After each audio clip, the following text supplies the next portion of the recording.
Hi there. My name is Julian Soriano. I'm currently an educator and music instructor at Little Prodigy School of the Arts. Some of you may have heard of it. Um, and today I'm going to be performing Feeling Good. So I hope you enjoy.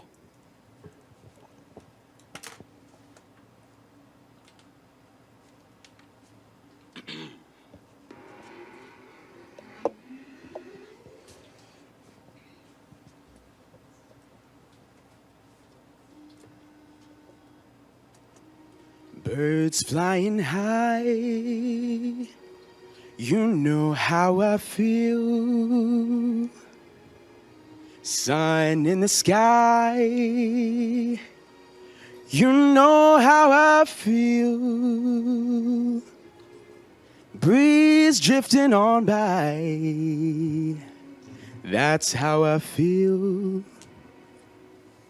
It's a new dawn. It's a new day, it's a new life for me, and I'm feeling good.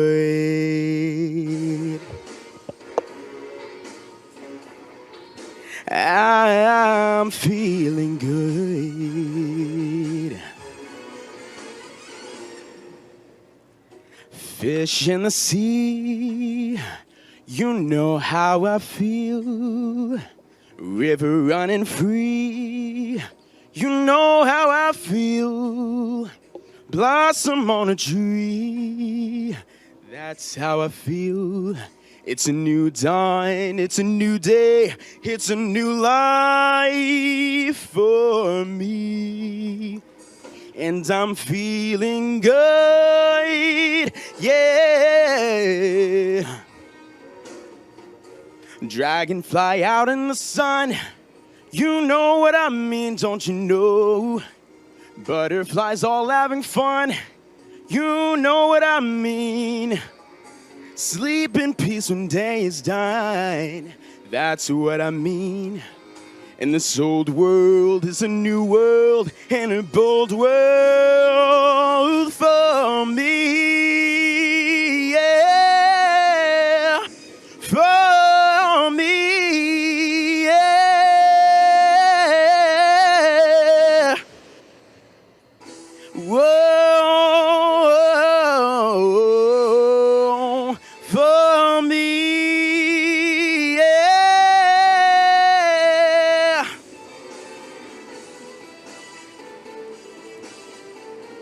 Whoa, yeah. Stars when you shine, you know how I feel, don't you know? Scent of the pine, you know how I feel. Oh, freedom is mine. And I know how I feel. It's a new dawn, it's a new day, it's a new life. It's a new dawn, it's a new day, it's a new life. It's a new dawn, it's a new day, it's a new life. It's a new life for me. And I'm feeling good. Oh, I'm feeling good. I'm feeling good, good, good, good. Yeah. That's it. Thank you very much, everyone.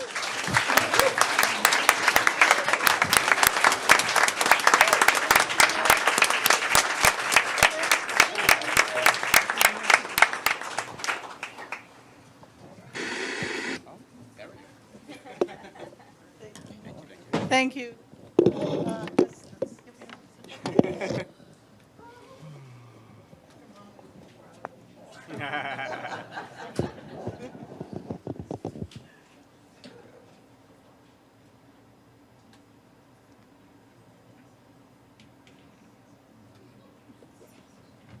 Recording in progress. Thank you so much, and all the best. Have a good summer. Thank you.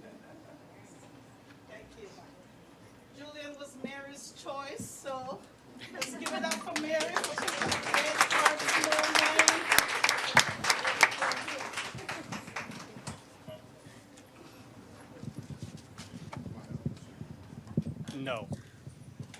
As we continue with our agenda, Chief is upstage and Julian, is he?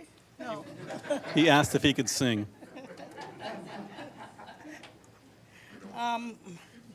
We have proclamations today, several proclamations. The first proclamation is regarding Juneteenth, which was to be the end of slavery in the United States. And our city manager, our city attorney and his staff did this proclamation. And I'd like for the city attorney to present the words to this proclamation, and then we'll have our recipients, Nina Dooley from the Afro-American Citizens of East Stuart, will come up and accept the proclamation after Mr. Mortel. The proclamation Juneteenth Freedom Day, June 19th, 2021. Whereas Juneteenth is the oldest known celebration commemorating the abolition of slavery in the United States and the emancipation of African American slaves, and celebrates the successes gained through education and greater opportunity. And whereas Union soldiers landed at Galveston, Texas on June 19, 1865, with news that the war had ended and the enslaved were now free. On that first Juneteenth, the people of Texas were read General Order Number 3, which stated, "The people of Texas are informed that, in accordance with a proclamation from the Executive of the United States, all slaves are free." And whereas the first Juneteenth celebration was a time for reassurance, prayer, and the gathering of family members, today Juneteenth continues to grow within communities and organizations throughout the country. Numerous local and national Juneteenth organizations have arisen alongside older organizations with the common mission of promoting and cultivating knowledge and appreciation of African American history and culture, while encouraging continuous self-development and respect for all people and cultures. And whereas on a larger scale, celebration of Juneteenth reminds each of us of the precious promises of freedom, equality, and opportunity, which are the core of the American dream. And whereas on Saturday, June 19th, 2021, from 1 p.m. to 5 p.m., the City of Stuart and the Afro-American Citizens of East Stuart, or ACES, will host a Juneteenth celebration at the 10th Street Community Center in Stuart, Florida, and encourage all residents to celebrate it as a day of remembrance and celebration with family fun, food, and music.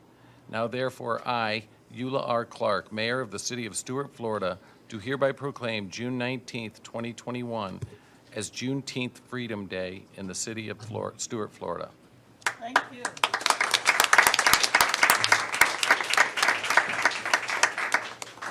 Ms. Dooley, do you have anyone else with you, or the Vice President, Mr. Peter Hall? And if you've been vaccinated, you can come without your mask. Or if you'd like to still stay 6 feet from me, you can.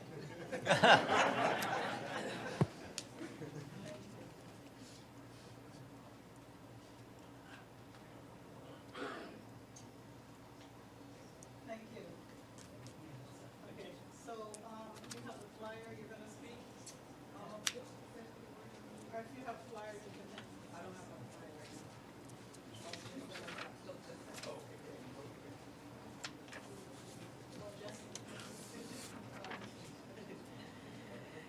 Hello. Thank you all for having me here today, accepting this proclamation for Freedom Day, Juneteenth. Thank you. Yes, we're going to be doing, as you guys know, Father Fest, the basketball ribbon cutting, the Juneteenth celebration all at once under one roof on Saturday from 10 to 5 at the Guy Davis Sports Complex. So we're asking everyone to come on out and join in the celebration with us. We'd love to have you, see your faces. If you guys can come on out and let's enjoy Freedom Day and Father Fest. Thank you guys for having me. Thank you. Thank you. And as Ms. Dooley mentioned, that there is a new facility at the 10th Street Recreation Center. It's a covered basketball court. On June 19th, this Saturday, we'll be having the ribbon cutting at noon, City Manager? Or is it at 1 p.m.? Noon. At noon, we're having the ribbon cutting, and their flyers, if you just want to pass a few flyers very quietly along the road so that people can have it and pass it on to other folks. All day at the 10th Street Recreation Center on the 19th, there'll be the Father Fest, because Father's Day is coming up, of course, and then there are these activities. And for those who are saying, why are we passing another resolution again? We did pass one recently with regard to the proclamation, with regard to the end of slavery in Florida on May 20th. And this is the end of when people finally heard the last people to hear in the United States. And that has always been traditionally celebrated as Juneteenth when those folks in Texas heard the news. So we are celebrating both Florida, when people in Florida heard, as well as when the rest of the United States heard. So the more we can educate ourselves, the better it is. The next proclamation is for PTSD awareness, and PTSD Awareness Month. Mr. Mortel. Proclamation Post-Traumatic Stress Disorder, or PTSD, Awareness Month, June 2021. Whereas post-traumatic stress disorder, known as PTSD, is a mental health condition that is triggered by one or more traumatic events that shock the conscience and is characterized by symptoms that may include flashbacks, nightmares, insomnia, avoidance, hypervigilance, and psychological distress. And whereas in 1980, PTSD was recognized as a disorder with specific symptoms that could be reliably diagnosed and was added to the American Psychiatric Association's third edition of its Diagnostic and Statistical Manual of Mental Disorders. And whereas PTSD may occur in people who have experienced or witnessed a traumatic event such as sexual violence, severe physical assault, or major emotional distress, those who have experienced or witnessed a serious accident, a terrorist act, a war or combat, and those who have been threatened with death. And whereas PTSD affects nearly 8 million Americans in a given year, with a high prevalence among military personnel and first responders, women, and young adults.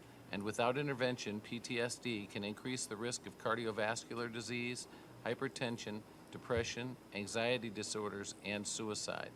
And whereas upwards of 30% of military veterans have screened positive for PTSD, and every year approximately 6,000 veterans die from suicide, a loss of 16 veterans on average every day.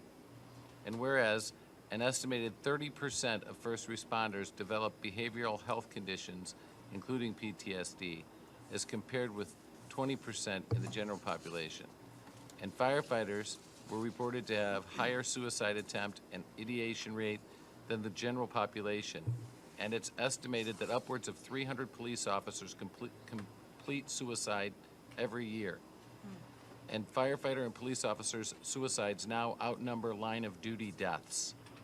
And now, therefore, it is the City of Stuart's priority to provide ongoing support for our first responders and raise public awareness of post-traumatic stress disorder so that we can facilitate compassion, training, and treatment options. I, Eula Clark, Mayor of the City of Stuart, hereby proclaim June 2021 as PTSD Awareness Month in the City of Stuart, Florida. Thank you, Mr. Mortel. And how much more appropriate it is to call our police chief and our battalion chief, Mr. Sumner, to come forward and accept this proclamation. And as they come forward, I would ask that our members of the public and our commissioners please stand to recognize the trauma and the work that they go through, as well as all those who go through very serious work to help assist our members when they're in their time of need and crisis.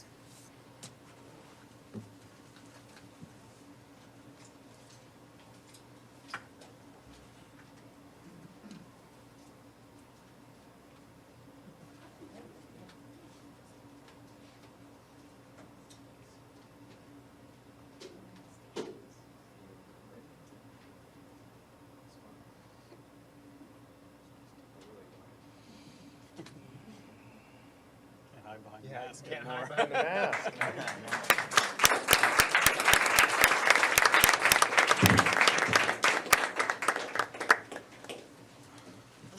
Stand here.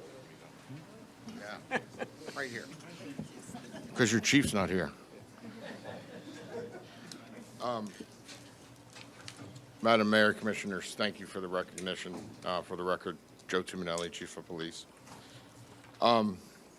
There's not much more I can say that was in the proclamation. I did a little bit of research today. I was quite busy today and have been doing research in the past regarding this, PTSD.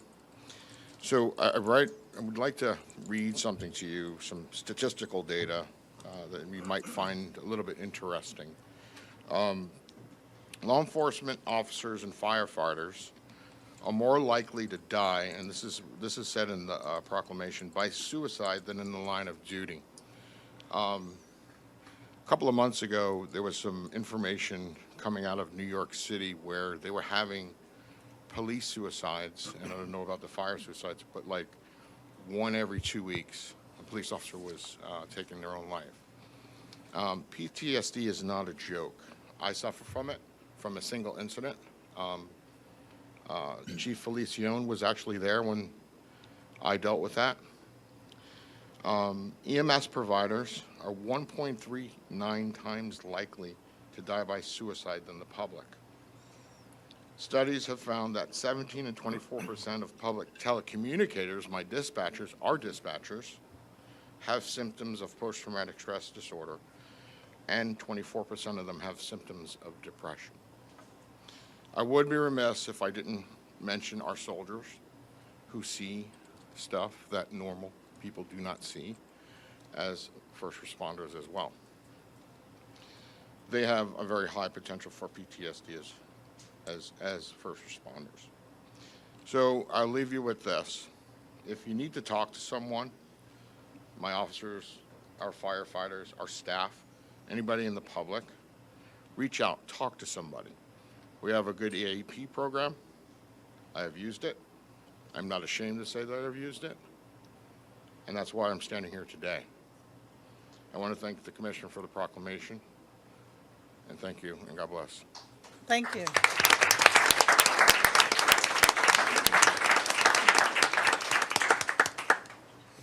Thank you so much. June is Pride Month, and we have a proclamation also for Pride Month. I almost said Mayor Mortel. Attorney Mortel. Actually, it'd be a pay cut. Yeah, big pay cut. Let's promote him. Ready? Proclamation Pride Month, June 2021. Whereas Stuart is a community that values diversity and inclusion and is committed to equal rights and opportunities for all its citizens. And whereas Stuart recognizes the important contributions of its LGBTQ residents to the city's history, culture, economy, and civic life. And whereas we celebrate the accomplishments of the LGBTQ community towards securing important rights and freedoms, often through struggle and adversity. And whereas we remain vigilant against continued oppression and discrimination against the LGBTQ community and against any new political efforts to overturn these accomplishments. And whereas we affirm our support for our LGBTQ residents and stand with them to protect their civil rights and ability to live openly without fear. And whereas historic Supreme Court rulings in recent years have struck down regressive laws, affirmed the right to marriage equality, and secured workplace protections for the LGBTQ individuals. Now, therefore, I, Eula R. Clark, Mayor of the City of Stuart, Florida, do hereby proclaim June 2021 as Pride Month in the City of Stuart, Florida, and encourage all residents to celebrate our proud and diverse LGBTQ community. That's the end. Thank you. Thank you. Thank you so much. Mr. Paul, do we have the Silvers on Zoom? We do have a Barb Silver, yes. Yes. So, Miss Barbara and Mr. Barbara and Gary Silver, thank you so much. If you'd like to say a few words. Sure. I know I am muted, and now I don't know if you can see us or if that's if it's just. We can hear you. Okay. So, well, First of all, thank you. We are honored to have PFLAG Stewart receive this proclamation, and happy Pride to everyone. We PFLAG Stewart is this June is 4 years old, and we found a home in Stewart and started with a couple members, and now we're up to over close to 300 members that come to our PFLAG or are part of our PFLAG Stewart group. And we're here to show support, education, and to advocate for the LGBTQ plus community. And again, I thank you, and I'll let my husband say a few words. We're in this together. That's good. All right. So thank you again for the proclamation today and the previous proclamation as well. PFLAG National is 400 chapters, over 200,000 members. Our little chapter in Stuart is very proud to be a part of PFLAG. We've done a lot of good in supporting community members going through struggles in coming out as their authentic selves. And that's the way they choose to live and need to be supported and accepted. That's PFLAG's mission. And we so much appreciate the chance to be with you today. Thank you. Yes, sir. Thank you so much. Thank you.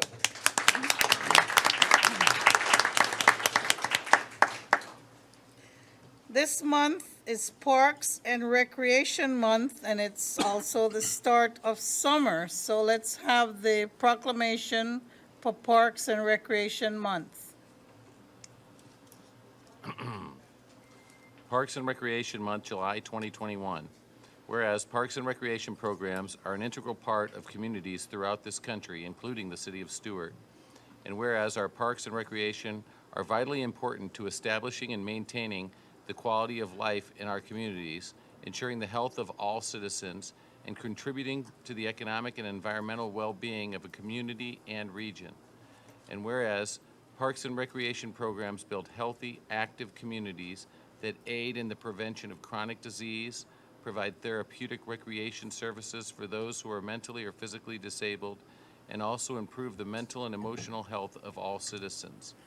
And whereas parks and recreation programs increase a community's economic prosperity through increased property values, expansion of the local tax base, increased tourism, the attraction and retention of businesses, and crime reduction. And whereas parks and recreation areas are fundamental to the environmental well-being of our community. And whereas parks and natural recreation areas improve water quality, protect groundwater, prevent flooding, improve the quality of the air we breathe, provide vegetative buffers to development, and produce habitat for wildlife.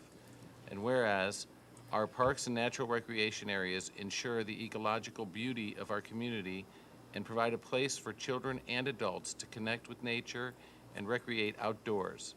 Now, therefore, recognizing the benefits derived from parks and recreation resources and the integral part they play in our community, I, Eula R. Clark, Mayor of the City of Stuart, do hereby proclaim July 2021 as Parks and Recreation Month in the City of Stuart, Florida. Thank you so much, Mr. Mortel. Now, normally when I call people up to accept the proclamation, they just kind of come, grab it, maybe say a few words. Today, you're going to be wowed by our new division manager, Mr. Redstone, who will be giving a long, long speech. No, I'm just, that's just preparing him. I just want to say that our recreation department has expanded, and we're sure that we know Mr. Jim Kralski, who's our Community Services Director, and at the Recreation Department, we have Jessica Tharp, and then, of course, we have a new employee, Mr. Mike Redstone, and I want him to come up first so that you can see him and know who he is, and then Jessica will come along and we'll have the proclamation acceptance, and they'll fight about who's going to give the speech. I only brought 3 pages, so don't worry.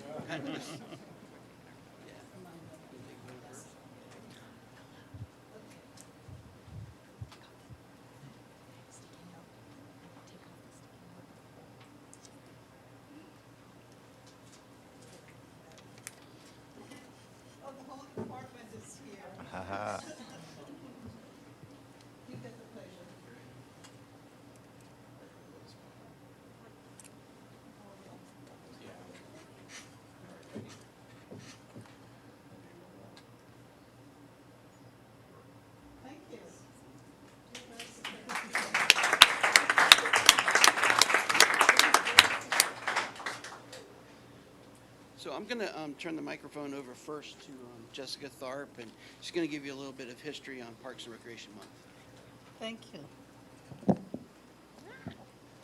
Since 1985, America has celebrated July as the nation's official Park and Recreation Month.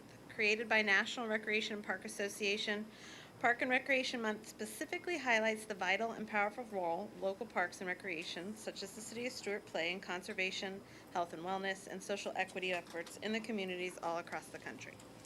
This year, it's time to share our Park and Recreation story. We're celebrating Park and Recreation Month this July by highlighting the stories of how our communities are stronger, more vibrant, and more resilient because of Parks and Recreation. From providing after-school care and summer camps to exciting sports leagues and everything in between, the City of Stuart has a wide variety of programs that are not only fun, but they also bring the community together. Park and recreation agencies across the country are recognizing the month with summer programs, events, contests, commemorations, and celebrations. The services that park and recreation professionals provide are vital for our communities, from protecting open space and natural resources to helping fight obesity and providing activities and resources for all people. This has been especially true throughout the COVID-19 pandemic. Park and Recreation Month encourages everyone to reflect on the exponential value park and recreation professionals bring to the communities. NRPA and the city encourages all people that support Parks and Recreation to share their Parks and Recreation story on social media using hashtag #OurParkAndRecStory. Nice. Now I'm going to introduce officially Mr. Mike Redstone, our new division manager. Thank you. Thank you, Mayor and Vice Mayor and City Commission. My name is Mike Redstone, and I am your new Recreation Manager for the past week and 1 day. And so I am new to the job, but it's been exciting. We have an outstanding staff. It's unbelievable the efforts and passion that they have out there for recreation. So it's proper that we're getting recognized with the yearly Parks and Recreation proclamation. Great event coming out this Saturday there at the 10th Street Center, so we invite everyone to come out. And but not just for that event. You know, we're there year-round, and I would take this opportunity to invite everyone out to see the great things that we're doing out there at the 10th Street Center. And love to have you out and give you a quick tour if you've never been there before, and see, again, all the smiling faces on the children and everything that are out there using the center. So, again, my name is Mike Redstone. I'm available if anybody has any ideas or would like to come by and spend some time and talk. Love to meet you. So, again, thank you, Commissioners, for the opportunity. Thank you. Thank you. Thank you so much. Thank you. Now we have our service awards for the month of June 2021. Utilities and Engineering, Terry Foster, 10 years.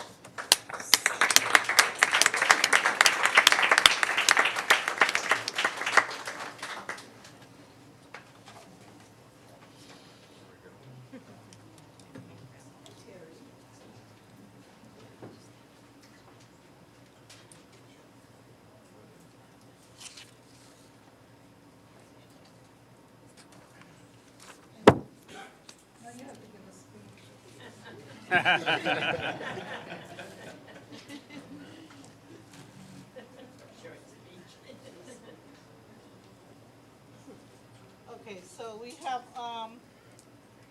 another utilities for another 10 years, Bobby Holiday, but he's not attending. So is Mr. Bolker here? Tim? Bobby Doc Holiday. And then in our police department, David Jacobson, I can't even believe it. 10 years. And David is, He's on vacation. There we go. Smart guy. and then another 10 years, Brian Bosio, our community person, and does everything.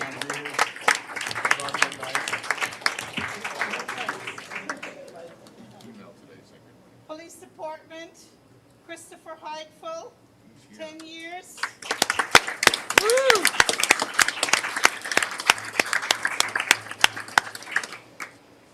I didn't know you'd been here that long, Chris.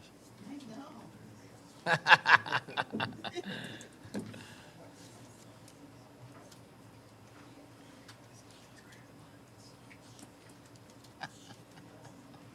Should I point that out?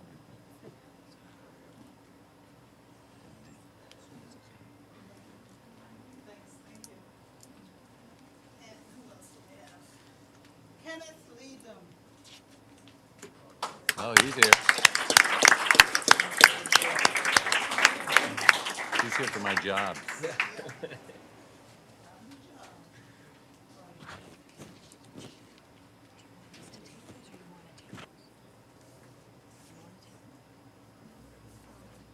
Chief, he wants you down here. He'll put it up. Chris, come up with it. Do one together. That'd be nice. Very nice. That's good.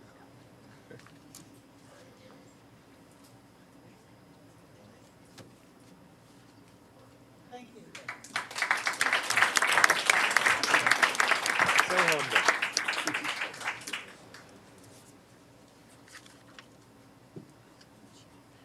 Chief said, want you to give a speech for them. I'm all speech now.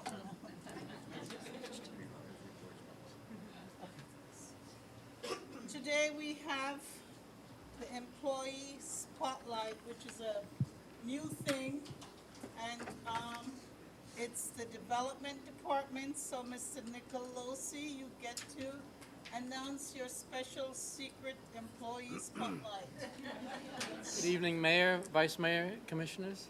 It's my pleasure to introduce Alicia King as June's Employee Spotlight. If you ask Alicia, she'll tell you she comes to work for peace and quiet. As a mother of 10 children, 8 are hers, and according to her, 2 are bonus children, her house was never quiet. Alicia grew up in Fort Pierce and was the middle child with an older and younger sister.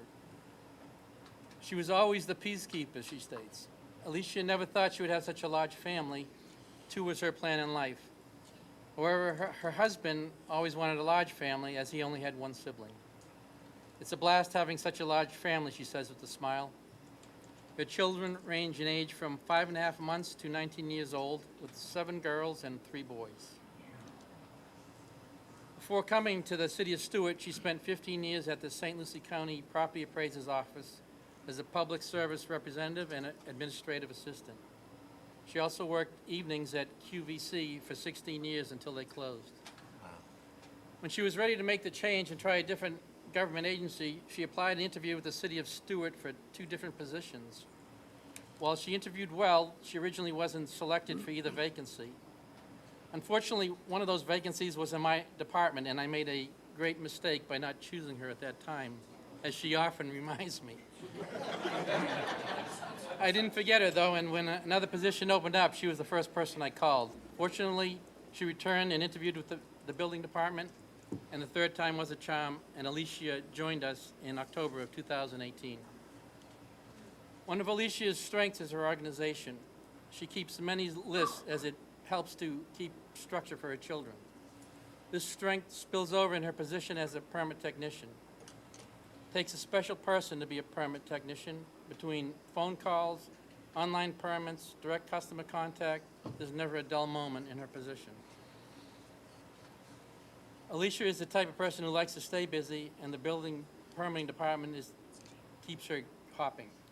One of the greatest satisfactions in her position is her ability to help contractors and customers with their requests, and it is greatly appreciated as I constantly hear praise from our customers for the extra steps she takes to help them out. When you ask her what she likes about working for the city of Stuart, Alicia will tell you how she appreciates that employees are the focus from leadership. Even though we're here to serve the citizens, employees are important too, and it shows in how we treat our employees. And with that, I would like to introduce Alicia King.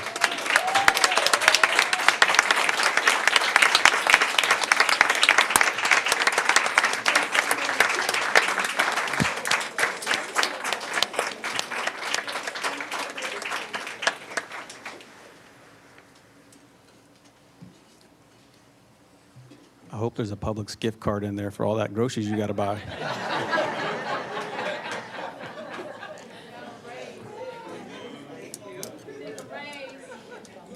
And a raise. All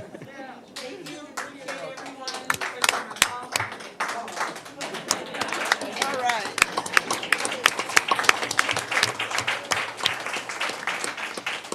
See you in 10 years. Thank you, Mr. Nicolosi. You should do that speech more often. It's good to hear from you. Today we have, speaking of groceries, did you know that the Kiwanis Club was gonna bring us $1 million? Oh, I thought it was a little shy of $1 million. Our next item is the Kiwanis Club of Stuart check presentation and the Stuart Fire Union check presentation. So do you want to say something, City Manager, or you want them to do their thing? I didn't know if Jim was walking up to talk or not, but no? Okay, if we have Cher come up, Cher's going to speak a little bit about Kiwanis and what's been going on with the park. Right, and I have some Kiwanians here with me. And then Lieutenant Chris LaBarbera will be making a presentation after my comments. I just wanted to review, and thank you all, it's nice being here. I wanted to review the status of the park since the early 80s. Kiwanis Youth Park at Woodlawn has always been a joint project of funding and labor between the club and the city. Together, we've created and improved the park. The city designated the land as a park in the late 80s as an exchange for funding to build the courthouse gazebo. The club designed the playgrounds. The city and Kiwanis raised funds for the initial equipment and improvements. The Kiwanians and our Key Club members, those that are in high school, cleared the property and erected all of the initial playground equipment in the early 90s. The Kiwanis bought the oak trees that line Colorado Avenue in the park. The city removed the old Red Cross building on the property and moved trees within the park to allow the playground footprints. And some of you may remember that. We have Kiwanians that actually worked with that in the 90s. We funded those shelters that provide some shade. The city built restrooms and a storage space for Kiwanis. They also closed A1A on the east side of the park to allow for parking. The city acquired ownership of a commercial building located where the northern portion of the parking lot is located and incorporated the property into the park. Now, the city maintains the property on a daily basis, whereas Milton, sometimes he gets calls from me. The club and the city jointly funded improvements and replacement equipment over the many years, including adding concrete platforms and electrical outlets. We were thrilled when the city built new restrooms and allowed us, the Kiwanis Club, to convert the old restrooms into a kitchen. It was converted at no cost to the city or to the club by volunteer labor and donations of materials arranged by Kiwanis. And now we're looking at renovating the two older original playgrounds, and we're creating a fourth playground called Maddie's Garden, which is a sensory sensitive area for those on the autism spectrum and that may have physical disabilities. Both the city and the Kiwanis are contributing funds, planning, and labor. Yes, we've enjoyed a mutually beneficial relationship. Thank you for that. Everyone has realized the importance of the park to the community and, more importantly, to the children of our community. We so appreciate your positive response to our suggestions for changes to the park over the years and your continued willingness to work with us in making Kiwanis Park at Woodlawn a destination park with 4 playgrounds for all ages and abilities. Although I am certain there may be eye rolls, and not again when we mention our names, we know it's all good. And at the risk of another eye roll or two, Dave Dias, I must mention that the $127,000 we're presenting today is for Phase 1 of our park renovation and the new park, Maddie's Garden, and then the renovation of the Tot Lot. That's in the northwest corner of the park. We do have another playground to renovate, the area for the 5 to 12-year-olds, and that will be our Phase 2 renovation of the park. We trust that our community will step up with us and the city to raise the money for that project within the next year or two. So thank you so much. I'd like to bring up all of my fellow Kiwanians, and we would like a photo op, of course. Yes, yes. Thank you so much. Okay, so everybody, the fire union, all of our commissioners, let's go down. What we're going to do now? City manager. Come on, Chief. Chief's a Kiwanian. Martell. We're all gonna be in the picture. Dave, you not coming? Oh. Well, I can hug everybody.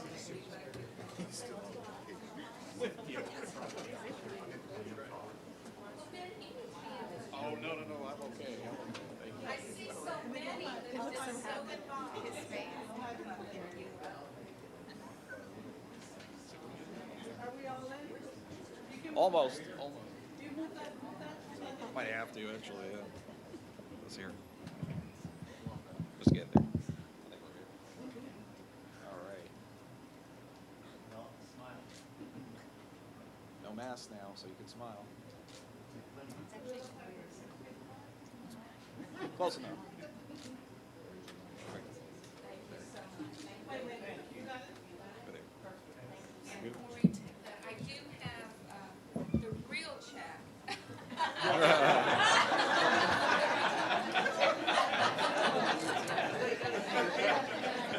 This photograph. Yeah, just photograph. Panoramic shot. You have to be on a dark background. And may I just say that we're thrilled that Fire Rescue, their benevolent association, is working with us, and we're actually putting in a fire rescue truck that I learned the colors aren't red. But you can share all of that. Thank you so much. Okay, so the fire union check is separate then? so- Yes. Okay, get a chance to speak for 10 more minutes. That's going to be hard, as I wasn't prepared for a speech. I was prepared to just walk up with a check, but some of you know I can't not help but take the limelight if I can. So my name is Chris LaBarbera. I'm a lieutenant with Stuart Fire Rescue. I am also the treasurer of the local 2411 union. This is my truck partner, Robert Callahan, good friends, and we've been working together on the union. He's the parliamentarian of the union. We started the Firefighters Benevolent about a year ago, allowing us to have access to funds to use for donation efforts. And you would think that people would just pile in with demands of, hey, we need help with this, and nobody really comes up with that. It's not as easy as you would think to find ways to make donations for certain areas in the community.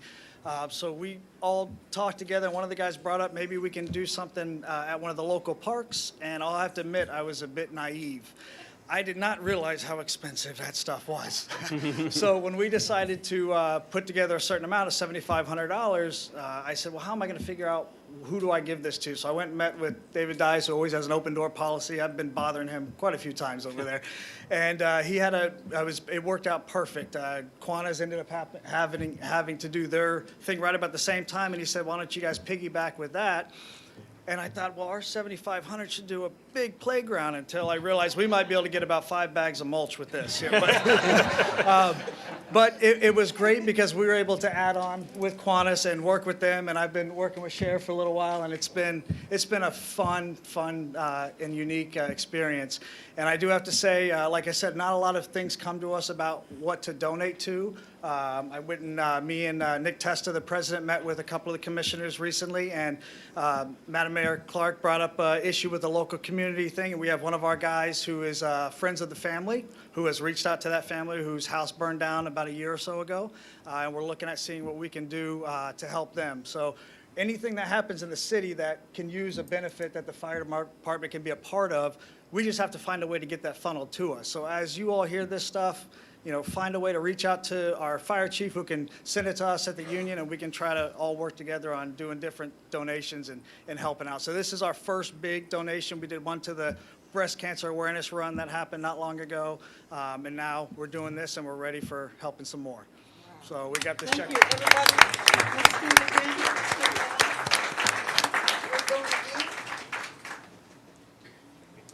Where's Vince when we need him? All the members don't all this commission doesn't want to come down and... They're waiting for the invite. Of course we do, yes. Yeah. Let's take this together.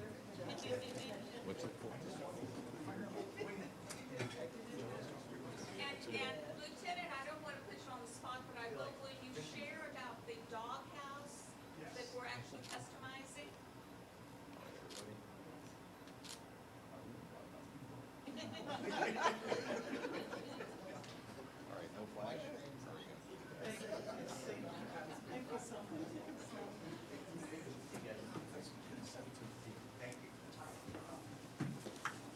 So the doghouse, real quick. We have a design that we've been working with Kiwanis about having a kind of a fire station and a truck for the kids to play on. And they have a doghouse on the side. And some of you who have been around Chief Timonelli will remember Harley, the Labrador, or the Dalmatian that we used to have about 11, 12 years ago before we had to put him down. We had a dog that was a community dog that we took in and made it our fire dog. It was just a random dog that was roaming the neighborhood, and we kind of took it in. So a lot of the guys don't know. Me and Sheriff worked together, and we decided to name on the dog for the Dalmatian as Harley, which was the dog that we had at the fire department. So it will have some history to it. And one of the photos in the hallway of the fire station, there's a picture of Harley, the fire dog. So it is a little history that adds to the fire. And Dave Dice, you might remember that as well. So it added a little personal touch to the playground for a lot of the guys who remember Harley, the fire dog. Very good. Thank you. Thank you.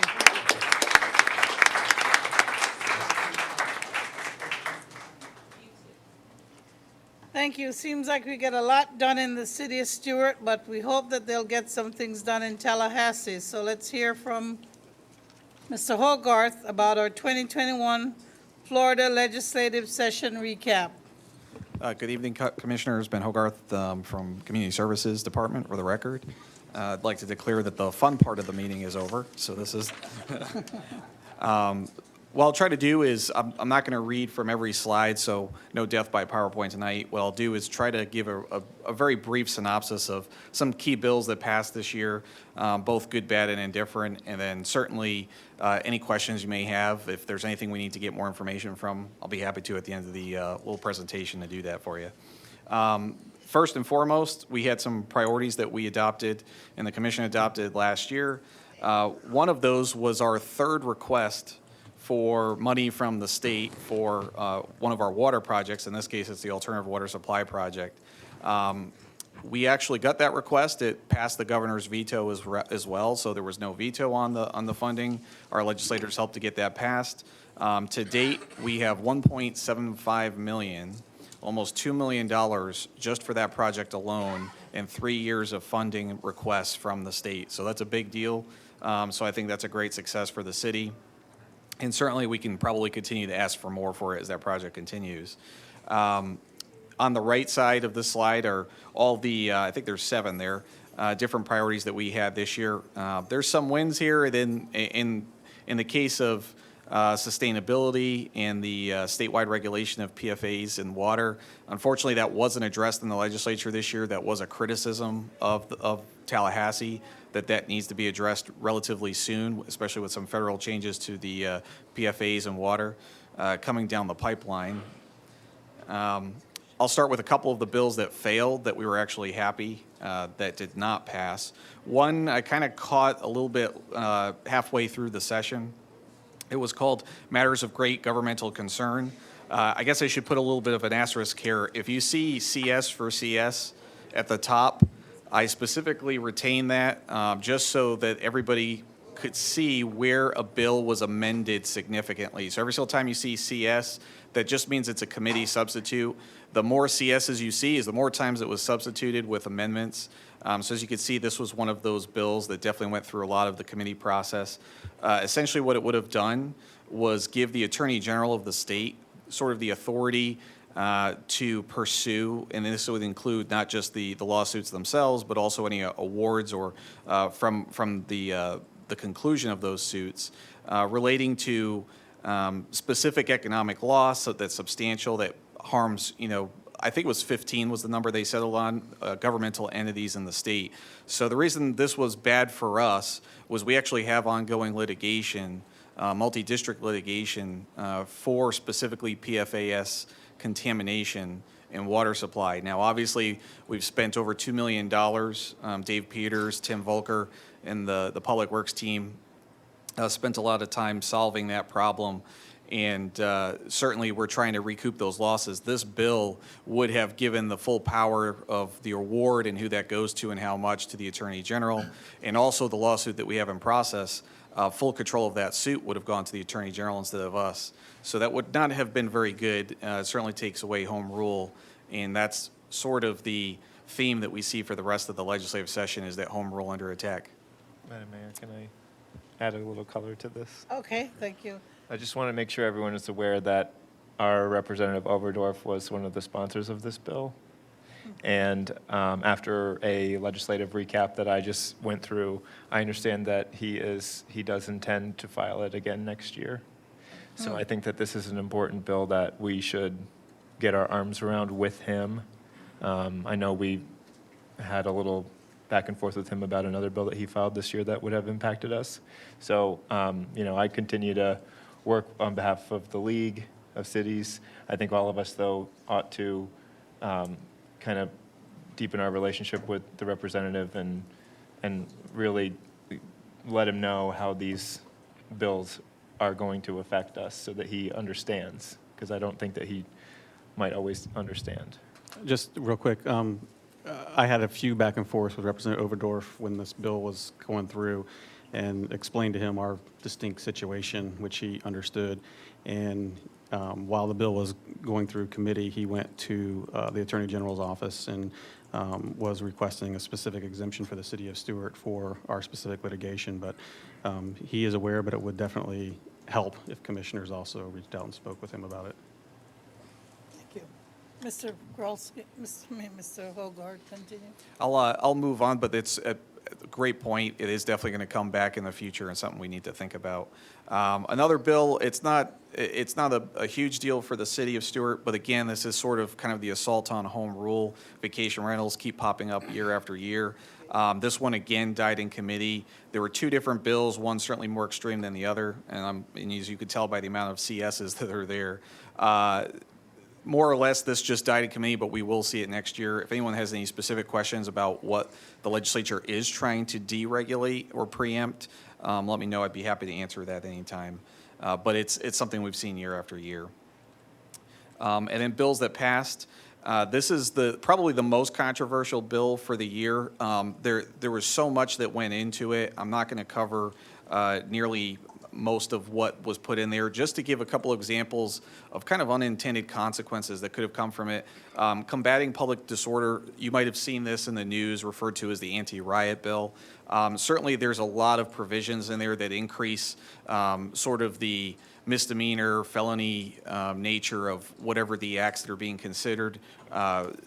However, there's a lot of other unintended consequences that came from this bill. And one of the biggest challenges for us moving forward is going to be how sovereign immunity works with regard to litigation, and also how our enforcement, in this case the police department, but also the sheriff's office, how that plays into really any kind of incidents of unlawfulness, because their consideration of what defines a riot is really loose. And you're talking only a matter of a couple of people, 2 or 3 people need to be engaged in activity that does really 5,000 damage or more. Doesn't necessarily even need to harm anyone, just $5,000 of damage, and that can rack up pretty quick. And suddenly when that happens, the onus is on the local government to respond in a way that puts an end to those acts. So this is what I would call an escalation bill, not a de-escalation bill. It's looking at city governments, county governments, state governments, and saying, you have to respond, you have to put an end to whatever this violence is or whatever these acts are. And My fear personally would be just the unintended consequences of officers responding, not knowing who the perpetrators are. That's very common in these situations, and having to kind of treat the entire crowd as maybe the handful of violent people would be treated. So this is going to create challenges for us both from an enforcement perspective, but also with regard to sovereign immunity and litigation. In fact, what also concerned me in reading the final bill is that the legislature waived all provisions that limited the amount of money we can be sued relating to a charge, where the city doesn't act in a way that seems reasonable enough for the crimes being committed in response. So it's just something for the commission to just really consider and think about in the future. Sovereign immunity is something that has eroded in many different facets over the years, but this one in particular is in a very gray area of the law where everyday officers and other agencies have difficulty responding to increasingly challenging incidents, mass casualty events even. So it's just something to keep in mind, no action or anything here. I hope that this is just a little bit more of a perspective on some of the unintended consequences that can come from this type of bill. Taxation, this is another ironic bill because this commission has stated previously its desire, and so has the Florida League of Cities, for online retailers to pay their fair share of taxes. And so the state legislature did address that problem. They now require out-of-state retailers and marketplace providers with no physical presence in Florida to collect the Florida sales tax on sales of taxable items.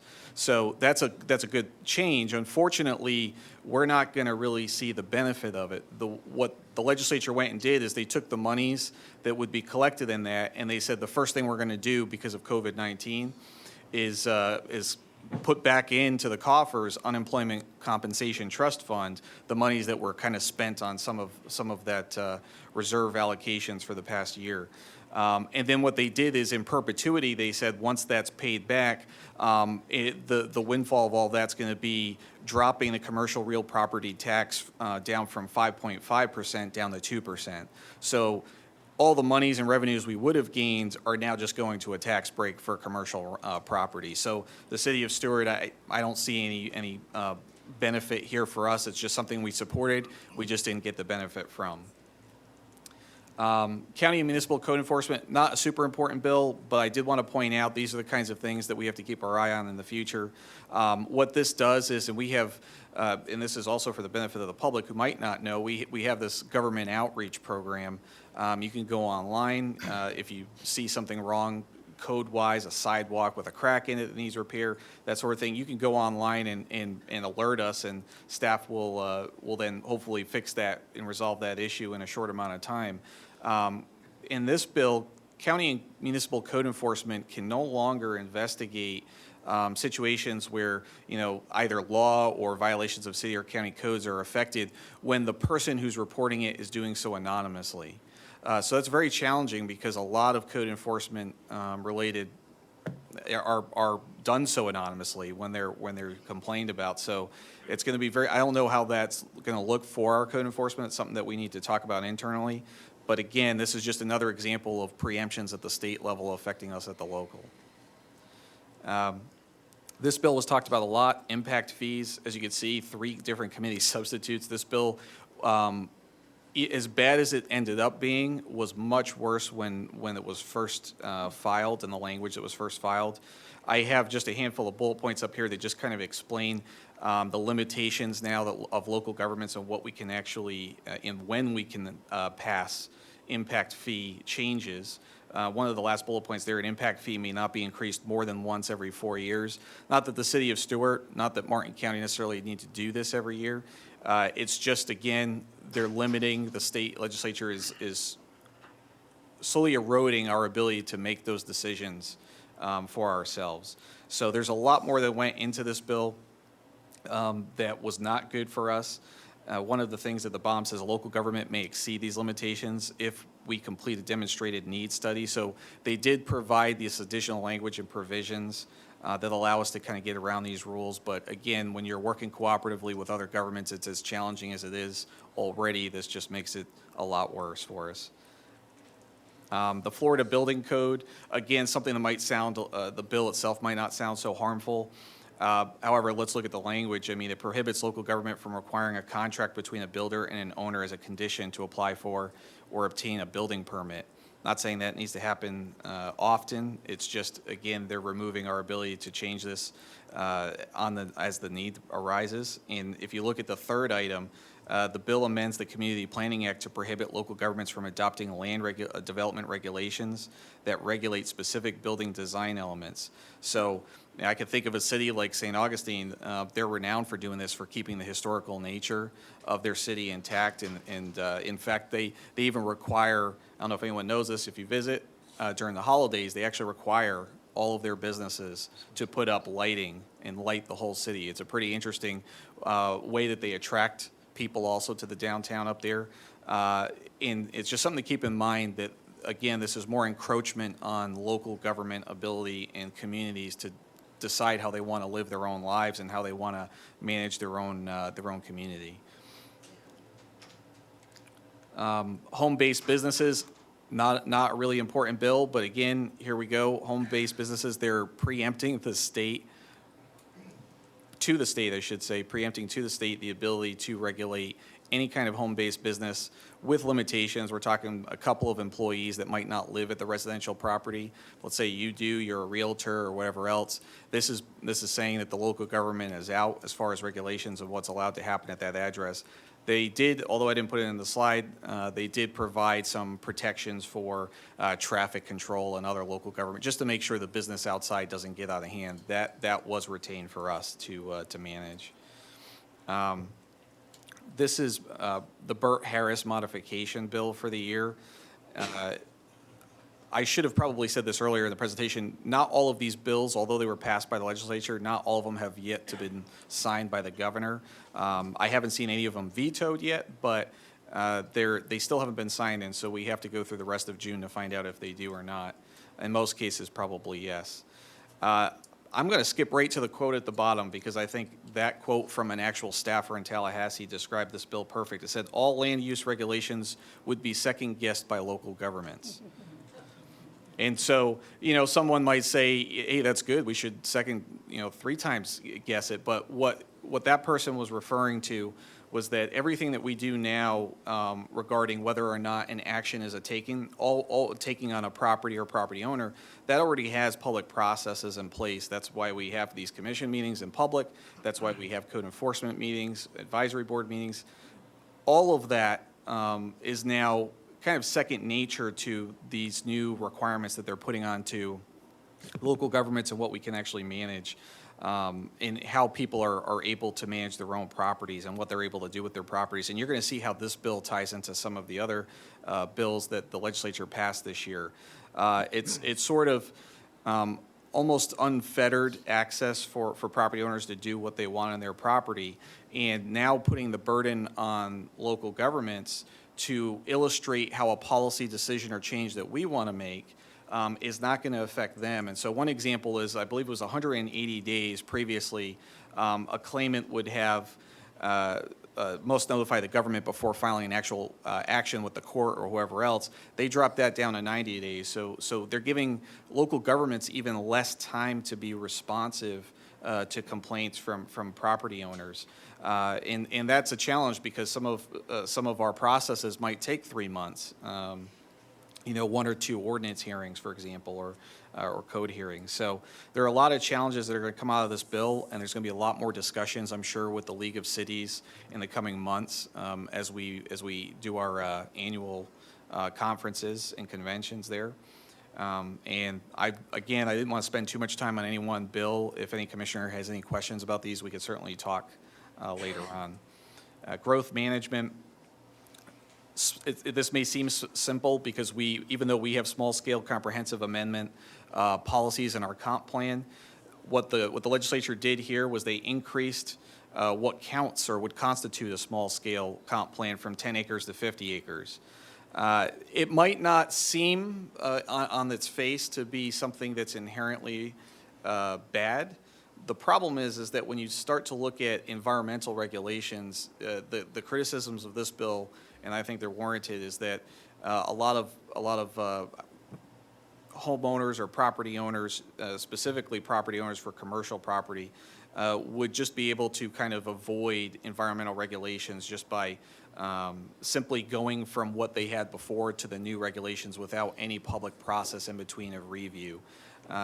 So I wouldn't say this is the worst bill that passed all year, but it just shows you these little encroachments in the deregulation elements that are being put into some of these bills that might otherwise seem sort of innocent. Cottage food operations, just like the home business bill, this allows food operations to operate really without a lot of local regulations. Most of it is going to be tied to food and federal and state regs.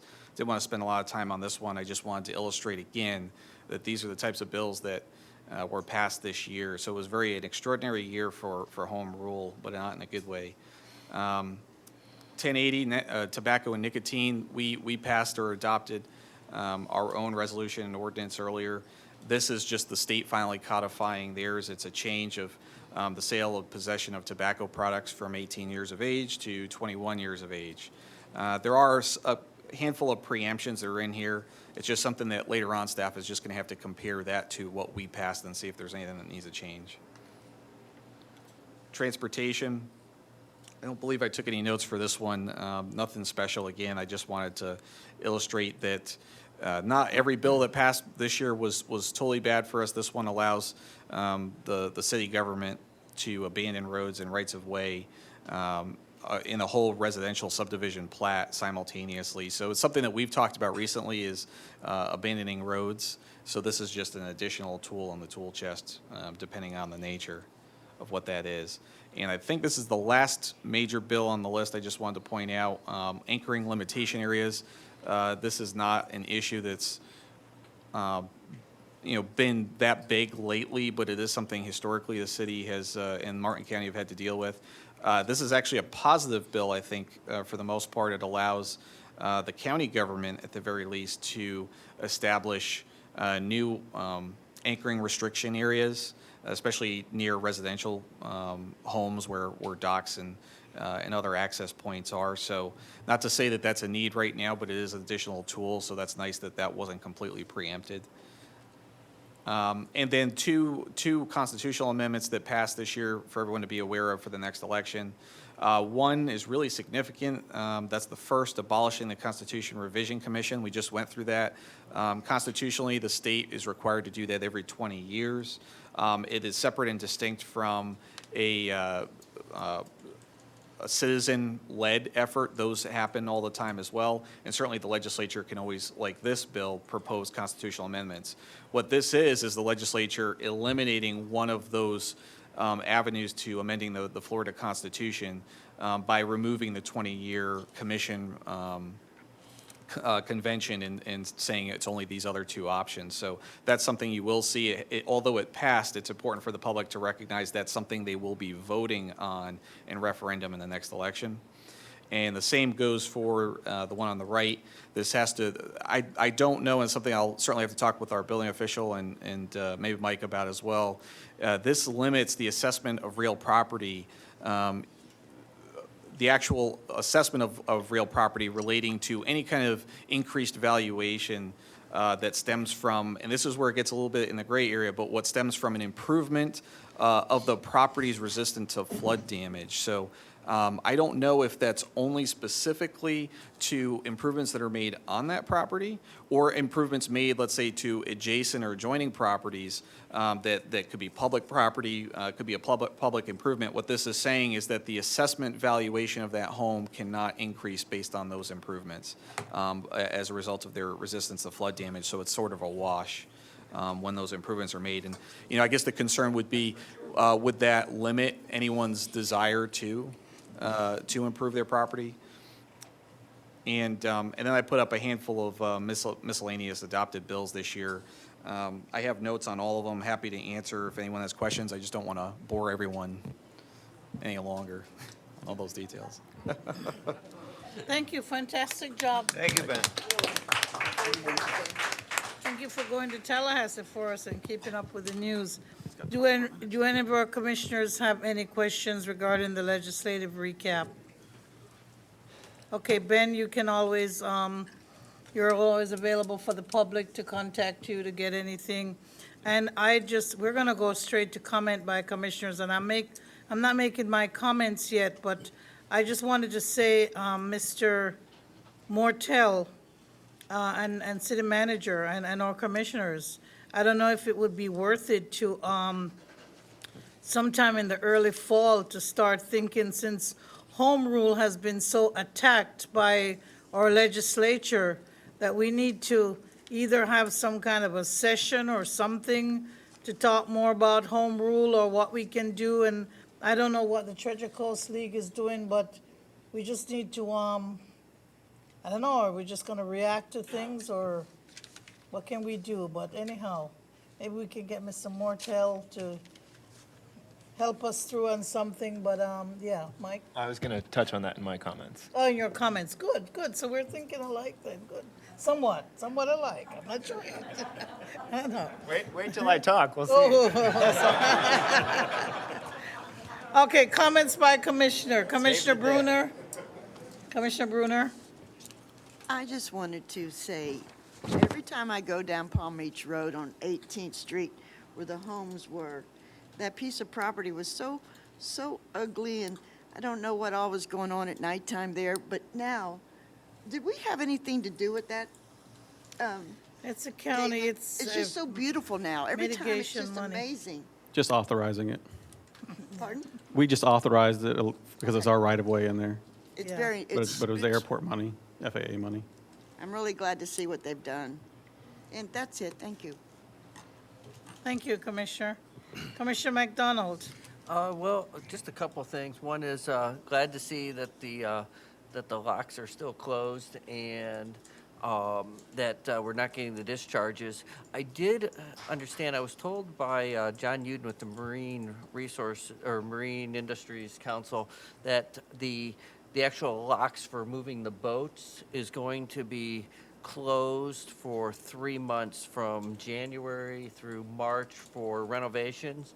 And he asked me if I'd bring it up just in case the city wanted to, they're taking comments on that because of the boat traffic that comes through the city, that there won't be any cross-state boat traffic during that period of time while the locks are being renovated. So if it's something that we might want to look at, see if we want to make comments to the Army Corps of Engineers regarding the travel of boats back and forth. The other thing is I dropped off at all the commissioners' seats mangoes, and isn't it wonderful that the mangoes are in season? I mean, they're everywhere, and if you like mangoes, it's a great time to get them, and it's just enjoyable to see the mangoes trees dropping mangoes and the Royal Poinciana's in bloom. It's a beautiful time of year, so that's all I have. Thank you. Commissioner Meyer? Thank you, Madam Mayor. By way of business, I would like to pull items 13 and 14 for consent, just for a couple questions. Last week, I attended my first meeting for the upcoming legislative session next year with the Florida League of Cities. I'm on one of the policy committees for my policy committee is the Utilities, Public Works, and Natural Resources. And I'm happy to report that among our top items for consideration for our efforts this coming year is going to be PFAS legislation.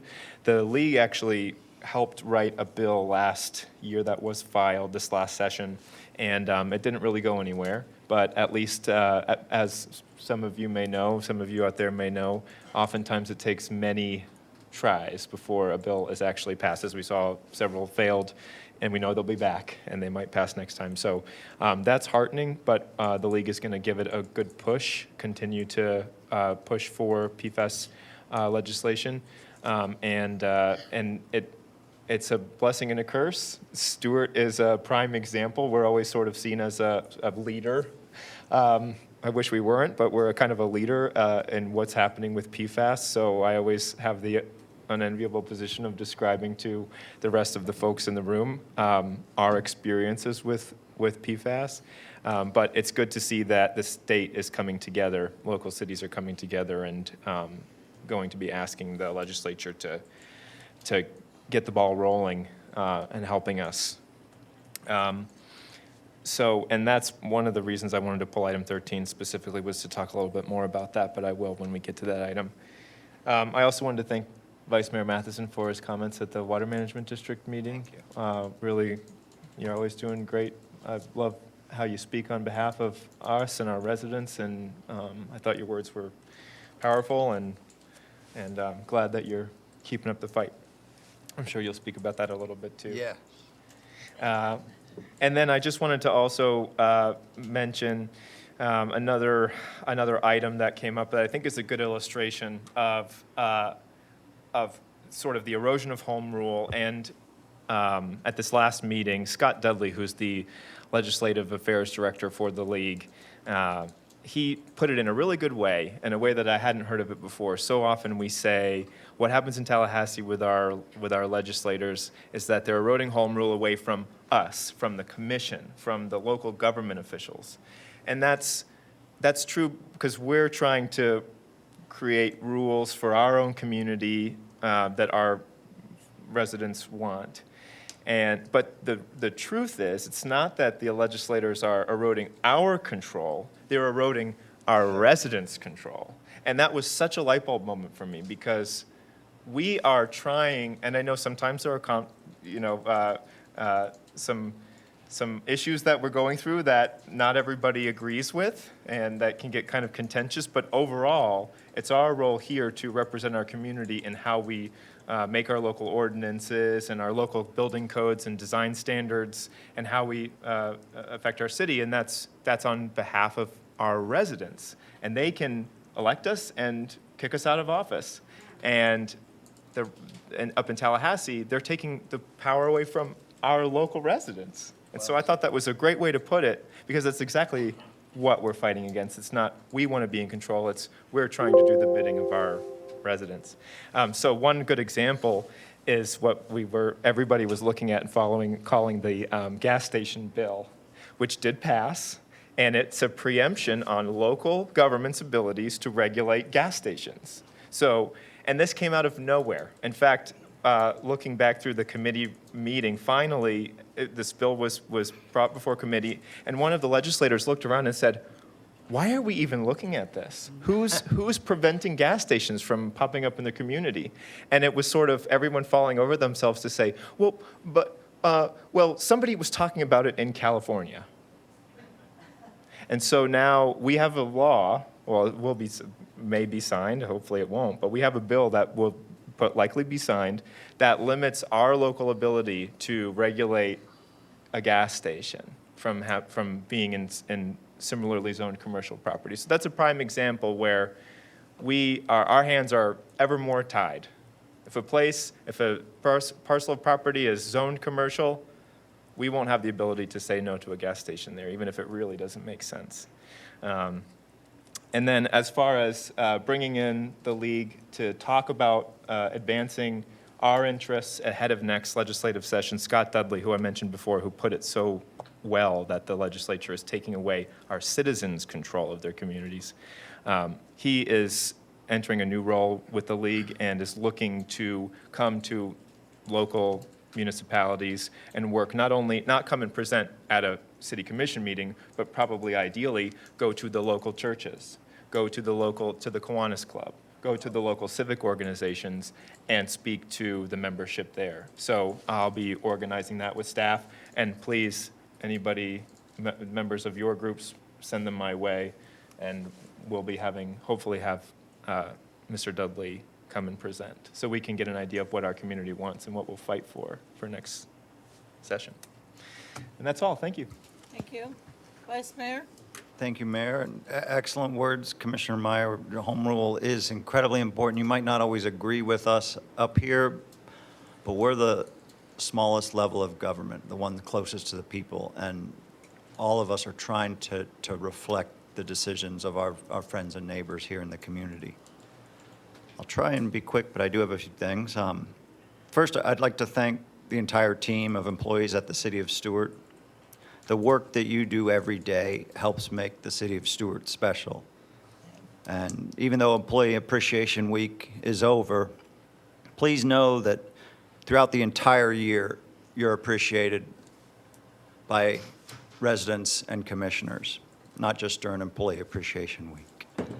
And we look forward to new events next year, back to in-person. The tragic event that occurred at Fire Station Number 2 is heartbreaking, even for trained professionals. I want to make sure that all of those individuals who were involved are offered proper support and proper counseling by the right individuals. I would also like to ask that flowers and condolences on behalf of the city be sent to the victim's family. Regarding the way meetings are held, in our last meeting that lasted till 2 in the morning, and it was a hot topic, I believe it is extremely important for us to do our best to give the public a true opportunity to share their input, in person or virtual. I believe moving forward, especially for quasi-judicial items, it's best for us to hear public comment as well as the applicant and intervener's short rebuttal prior to our deliberation and any motions being made. We only have to hear public comment once. We don't even have to hear it in the same day. But I think we project that we're doing our job best if we hear public comment first before making our final decisions. I'm also open to adjusting the times of our meetings when we have special hot topic meetings. We all kind of know when they've been so that we can finish the meeting up at a reasonable time. We're now 2 weeks into the official start of the wet season, and summer showers are becoming more typical. City of Stuart, along with Martin County, has a fertilizer ban in effect that lasts throughout hurricane season. I'd like a reminder put out on our social media pages that this is in effect and encourage all our residents to abide by it. Last Thursday, I addressed the South Florida Water Management Governing Board at their first public meeting since the pandemic began. It was a nice feeling getting back to be in person there.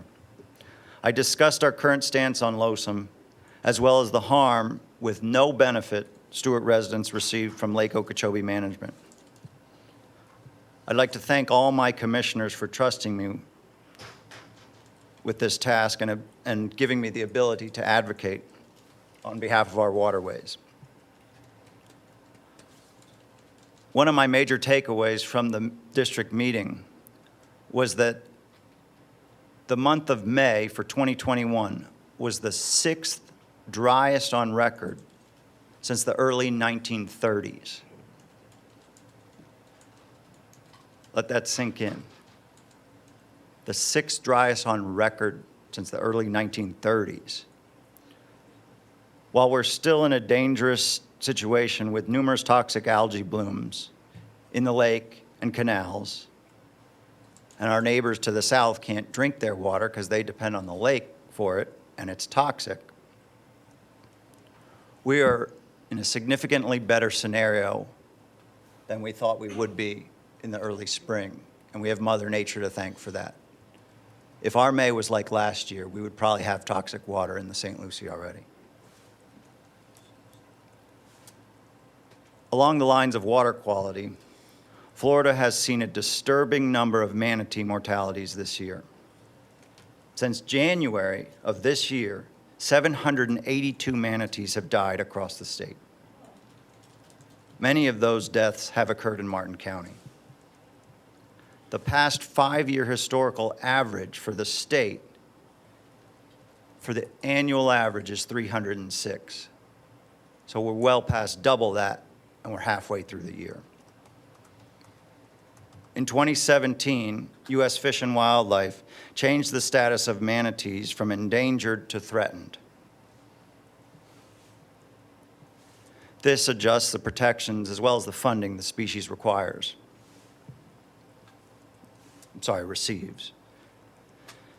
Many scientists attribute the increased mortality rate to the lack of seagrass. Water quality plays a major part in the amount of seagrass we have throughout Florida. Having manatees on the endangered species list will not only ensure their protection, but also help improve our water quality. Therefore, I'd like to motion for staff to bring back a resolution urging the U.S. Fish and Wildlife under the Department of Interior to place manatees back on the endangered species list. If this motion is adopted, I would like the resolution to be sent to the Secretary of Fish and Wildlife and Parks, Shannon Espinoza. Would you like us to discuss a motion to put manatees back on the wildlife endangered species list? Are they on now? Yes. So in 2017, they were moved from endangered species to threatened. I'll second the motion to put them back on the endangered species list. I think they should be there. Thank you. And, yeah, the motion Is is there a motion for to bring back? to bring back a We resolution. can't put them on the endangered species list. Let me rephrase that. Trust me, with home rule, we won't be able to do much, but we're a ways off of that. But the motion is to have staff bring back a resolution urging U.S. Fish and Wildlife Yeah, I'll to- second that. That's to fine. put manatees back on the endangered species list. Okay, so, let's just deal with that since you have that motion. Does the board have any discussion on that motion? You have a motion and second? Well, it'll be brought back and we'll take a look at it before we send it off. Oh, yeah, this would be, by next meeting, hopefully. The This is- staff would bring back a resolution. Okay, so this is for staff to bring a resolution.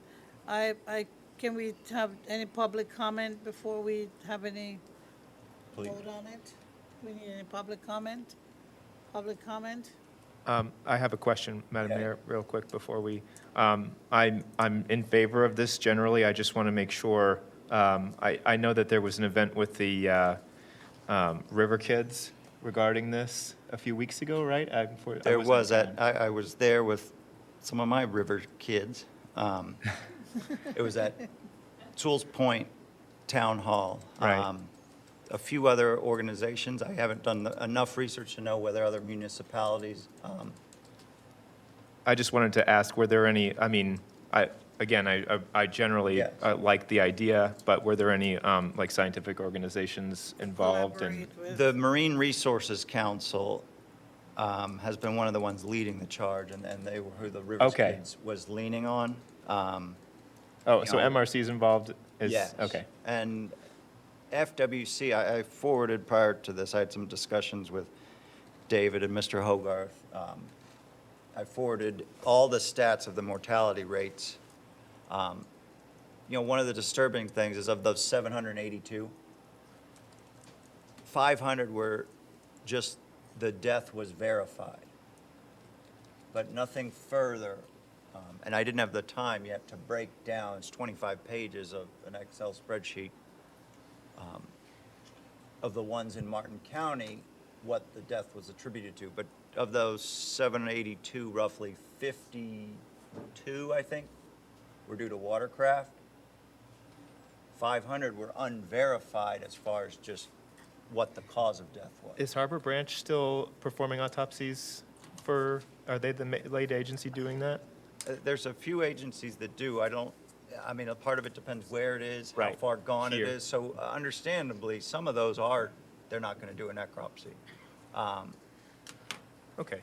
Well, I wanted to add, what I've read in the paper, that it's starvation, but we don't have proof now? Is that what you're?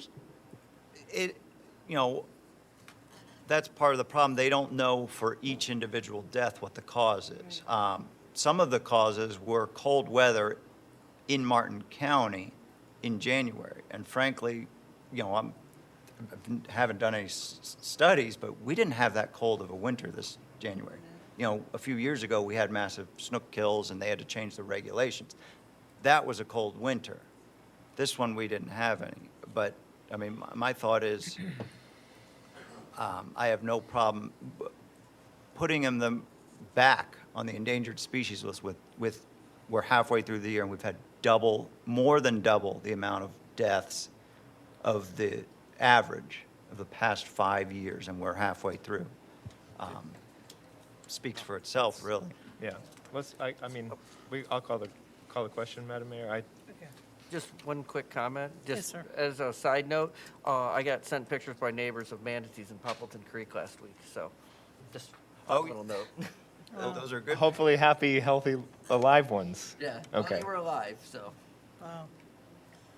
All right. Brazilian pepper. In the Brazilian pepper. Since it's no money involved, we're just gonna do all in favor. Is there I asked for public comment, I didn't hear any. Public comment? Public comment on this? No? All right. Where staff is supposed to bring back something? Okay, all in favor? Aye. Aye. Aye. Any more comments, Mr. Vice Mayor? Just a quick comment addressing Commissioner McDonald's comments of the lock closure. Frankly, I wish the locks were going to be worked on from July through the next 3 months then. That wasn't going to happen. One, the Army Corps is not ready to do that, and they're not willing to risk closing locks during hurricane season is from my takeaways. So that's option number one, even though for all of us, that would probably be the prime time we would like them closed and sealed shut. That's not going to happen. And unfortunately, as it comes to a closure in January, that's probably our prime tourist season that does affect them. But it does have to happen sometime, or else you risk further damage on the locks. I'm happy to support and a discussion on commenting on the issue. But I don't know, I don't see the advantage either way. Fine. I just had heard about this on Thursday, so. It's not the best for our local businesses and marinas coming over. But I'm choosing to focus my efforts on the water going through. They do need to service the locks, and I'll always be supportive of traffic going through them, whether you're running from a hurricane or people from the West Coast want to enjoy our waters by boat. All right, thank you. Madam Mr. Mayor. Meyer? Yeah, I just had a question for the Vice Mayor. I know we're in your comments to the Water Management District, you had thrown support behind one of the operational plans, a CC, I think it is. So the tough part is it's literally always evolving. CC is almost already outdated. I've talked to Mr. Hogarth. He's going to put a placeholder for next commission meeting to kind of brief us on that. We had supported CC. It was in alignment with the stakeholders on the West Coast as far as the best for us, the West Coast. Rivers Coalition supported it, Friends of the Everglades, with improvements, and we've yet to see if those improvements are made, and some of those improvements are even further reducing regulatory discharges to the S308. My comments were, we support CC, but with improvements. With improvements, and you know, any water flowing out of the St. Lucie locks should be a measure of last resort, and that's where we stand. We'll see. You know, now those plans will be mixed with others, and you know, evolve again. Well, I know that Congressman Mast recently had a press event showing his weight behind, I think it was CC as well. So, yes. while we're having staff put together, you know, letters, I mean, would you recommend us doing the same thing to Army Corps? Yes, and I sent, I mean, I've emailed the core. So if you're already in contact with them on our behalf, Yes, then and some of maybe the it's not- larger things I've brought before the commission, the tough part, and that's why I'm thankful you guys have kind of supported me, is our meetings don't always sync up with the Corps' meetings. Right. And to wait a week here and there is a little late for an email or a letter to be sent. Actually, Congressman Mass aide Brad Stewart was the one that notified me that this last governing board meeting would be an in-person In-person. meeting. So I was thankful for that and happy to attend in person. Okay, I just was making the suggestion. Absolutely. Thank you. And no comments, no more thank you so That's all. much. Thank you. Thank you. Mayor, Yes. I was watching the county commissioner meeting, and Sarah Hurd brought this up too. You know, we don't like any of it, but that's the one, if we, you know, it's going to happen to us, that's the one we want. So I want to add that with the county also. Thank you. Well, thank you, thank you. So it's my turn. Number one, it's almost 5:30. We started at 4. This is our first meeting of the month. We try to do this with our presentations and so on, so it doesn't go on. But as you can see, everything is important, and it all takes time. Those of you who are here for the housing workshop or for other items, please stay, please be here, please be present. We appreciate that. Clerk, I know that the city of Stuart had a time where we had open season for those who would like to qualify for our elections. If you could just give us a brief report. Sure. Qualifying ended on Friday at 12 noon. We'd like to congratulate Miss Becky Bruner. She's unopposed, so. I am forever grateful. I love my little city. Tom Campani always tells me, don't say little Becky. But it's a real honor to sit up here. I mean that with all my heart. Thank you. Thank you. And then for seat 4, group 4, we have Troy McDonald and candidate Karen Hall. Okay, so we have We do two have people who a are- candidate who are- for Thank you. seat 4. Thank you for that report, clerk. It's very important, the job that you do. And Becky, our little city has an election. I just want to congratulate our 10th Street Recreation Center, all of those who work, especially our Public Works Department, everybody who does everything for both the upcoming event this Saturday as well as other events. And there was a nice event there put on by community members, a pop-up shop event on Saturday. And I couldn't get to attend, but I heard that it was very well received. And it's good to have everything on all sides of the city, uptown, downtown, inside, outside.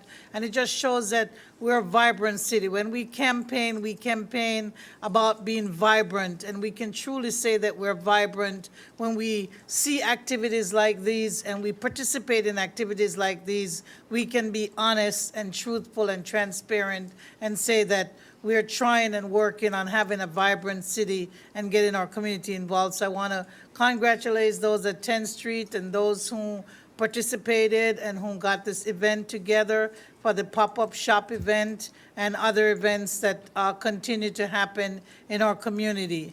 I think one of those on our consent agenda, we'll start seeing more activities probably at the Flagler Center, but we just want to make sure that when people do things and our community shines, we want to congratulate them on that. I think I talked about the home rule already, so I'm not going to really bring that up anymore. This week coming up, I'm going to be helping some folks to celebrate their birthday with a little proclamation. Miss Lucille Smith is going to have maybe I shouldn't say that in public. I think it's a surprise, kind of. She won't know. She won't watch the video. So, and just like the staff, Mr. Mortell's staff is always very helpful. So many people in nursing homes, community centers, people get older, people want to help us, and I try to help them because it's so important, especially those who have survived COVID. And so it's so good to know that people are getting to be 80 and 100. One lady's going to be 102 years old, and I just learned of her yesterday, so I'm going to be, in fact, she's celebrating her actual birthday today. And so I couldn't get to go to that, but I will be meeting with them. I told you about Juneteenth. Somebody has talked to me about the dumpster at St. Lucie Crescent, which is in front of the the current France Apartments, and we know that there's going to be some changes in there, but we just want to make sure that whenever things happen, we work with the community to make our community look better. And then on Friday, I'm going to be going to the Regional Planning Council meeting out at Indian River State College. I'm a member on that Regional Planning Council Board of Governors and all the things that they do in our entire region. So all of our board members, just highly commended. Thank you for the responsibilities you take. And with regard to that 18th Street, yes, I live right there, and it's by the airport, and we're having more airport meetings also, and I'm on the airport committee this year, and the county has been doing that work in that area to make it look nice while they've closed it off and done some things. So that's it. Approval of the agenda. And City manager. Oh, see, Skip right by me. how could I? Welcome back to the city manager. Thank you, city manager. Just two quick things. For Commissioner Matheson, flowers and condolences have already been sent in reference to that Yes, tragic event. I forgot to say. Thank you. Just to inform the commission, there's the CSC grant. If you recall, on your last commission meeting, there was a change in how they do their fiscal year operation. And because of that, the application date has changed and is actually due by the end of, I think, this week. So we did not have it on this commission to authorize the grant application. I have authorized Jim to complete the application and submit it, and there will be a resolution on the next meeting for the application authorization. But we had to get it done, otherwise we would have missed that window of opportunity, and it just got messed up on the dates because of their change in fiscal year. That's all I have. Thank you. City manager, there's a thing in the English language where you say NB, nota bene, the last little part of a little letter. I'd like to add to that. Jolie, well done, thou good and faithful person. And Jolie, as was mentioned about the incident at the fire station, and Jolie was in charge for those days, and it was just tremendous. I hope there are lots of city employees here, but if everybody could just give Jolie a clap for his hard work. And I want to say for Chief Felicione and his staff, and for our police department and their staff, these guys know the meaning of the word crisis. They know the meaning of working under pressure. They know the meaning of public service and being a true public servant and really stepping up and doing what needs to be done when it needs to be done. And for our persons who work with the media, Mr. Hogarth, I just want to say NB right at the bottom, underline, underline, underscore, and we'll note very well what you have done. And there's no money involved, but we thank you. Approval of the agenda. Madam Mayor, I'll move approval. I made an error earlier, though. I meant to pull items 13 and 15, if anybody would like 14 pulled as well. I would like 14 pulled as well. Okay. 13, 14, and 15. So I'll make a motion for approval of the agenda, and I will cover those items with consent. Okay, motion to approve the agenda, pull in items number 13, 14, and 15, which appear on the consent calendar. What's the pleasure of the board? Commissioner McDonald, he seconded. I second. You already seconded? Okay. So, does number 11 and 12 have, money involved? So Are roll we call. going to call the question? Well, we need to Okay. approve the agenda first. Okay, well, yeah, we're approving the agenda, but I'm saying that, okay. All in favor of? Aye. Okay. All right, when we go to those other items, I did, And then if we comments. approve it because We've we're now- not going to We've be now calling approved the them. agenda with, sometimes people pull those, we can wait till we get to consent agenda items. They just pulled them early when we approved the agenda. Okay, so, all right, so we'll wait until we get to the consent to do it. Comment. Public comment. All right. There are two that had money involved, but that's okay. Comments from the public. I have one on item number 17, so I'm going to leave that until we get to that item, which is a discussion on housing policy. And we have a comment in general from Ms. Betty Brinkley. I think Ms. Brinkley was outside. I know we had to close the door because we had some traffic. Ms. Brinkley?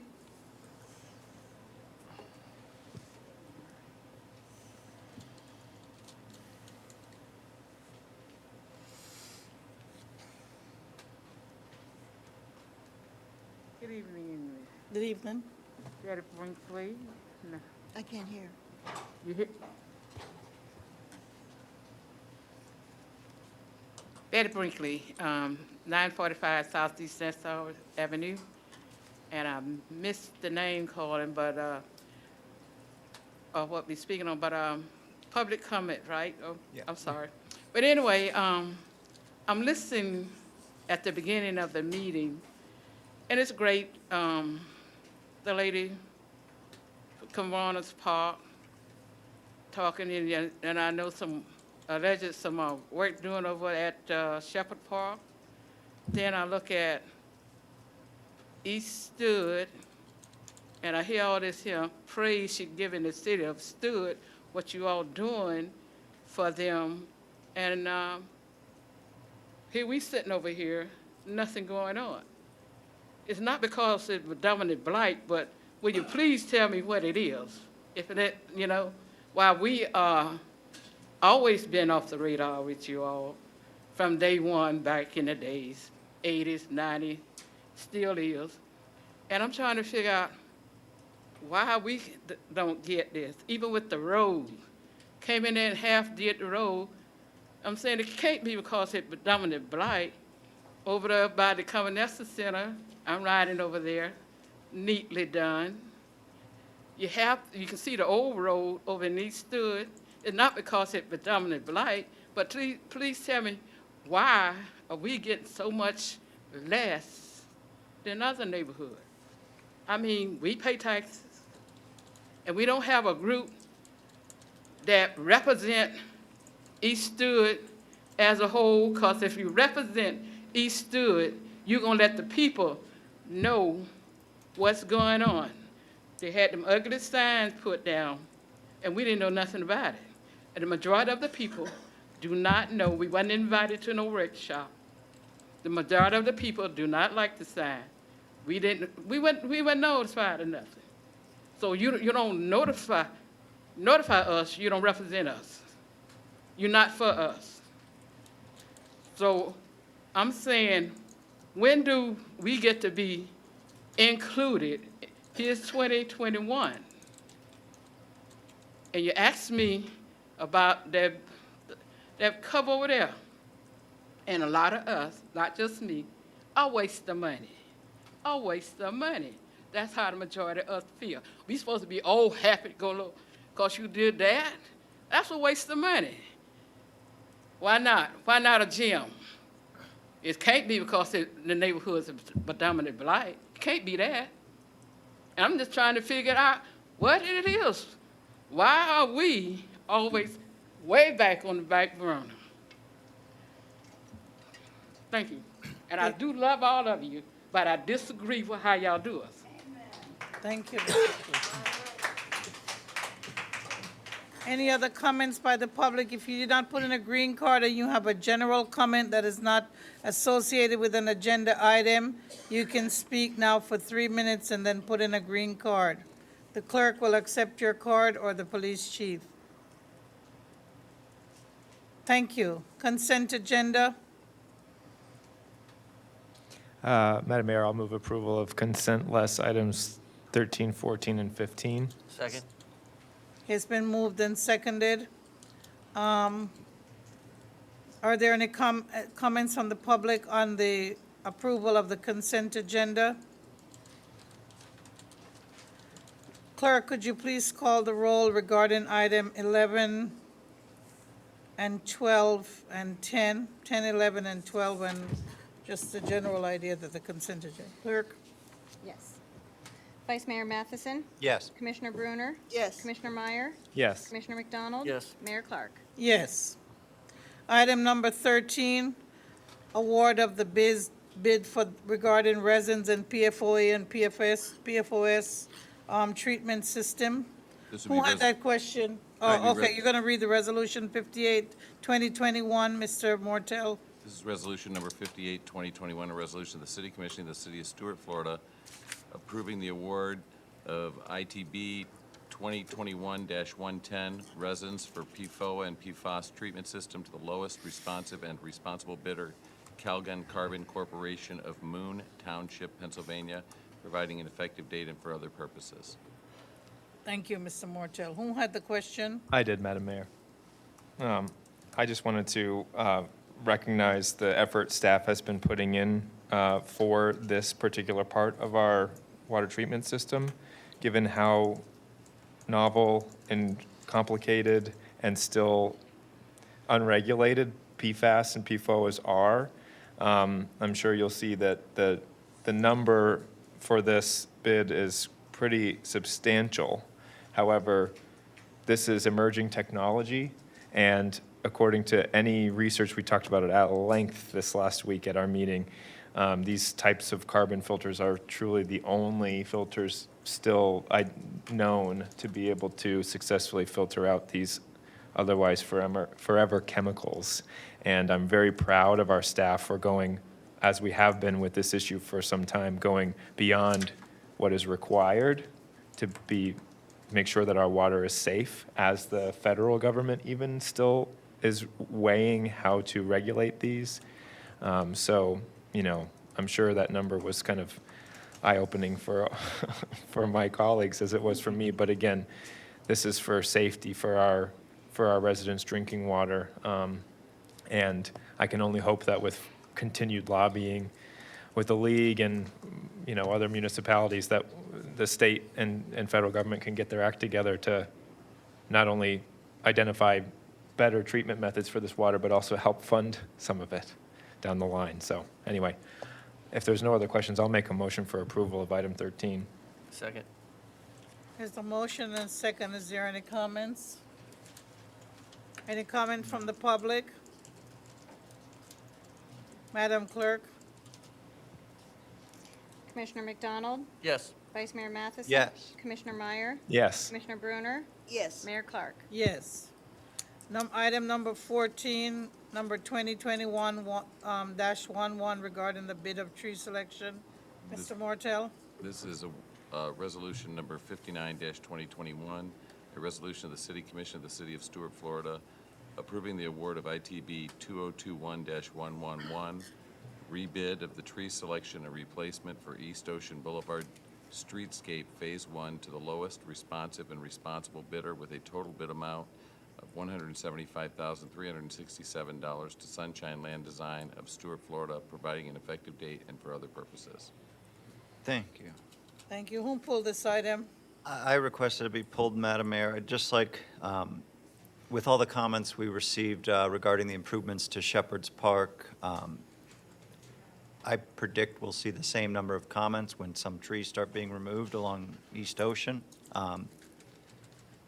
There are 12 tababuya trees that are sectioned to be removed on East Ocean there, but those 12, you know, didn't quite get established. And the other side of that, just like at Shepherd's Park, there's 23 purple tababuya trees to be planted in this bid, not to mention numerous palms and others. I think there's 2 or 3 crepe myrtles as well along East Ocean that are getting removed.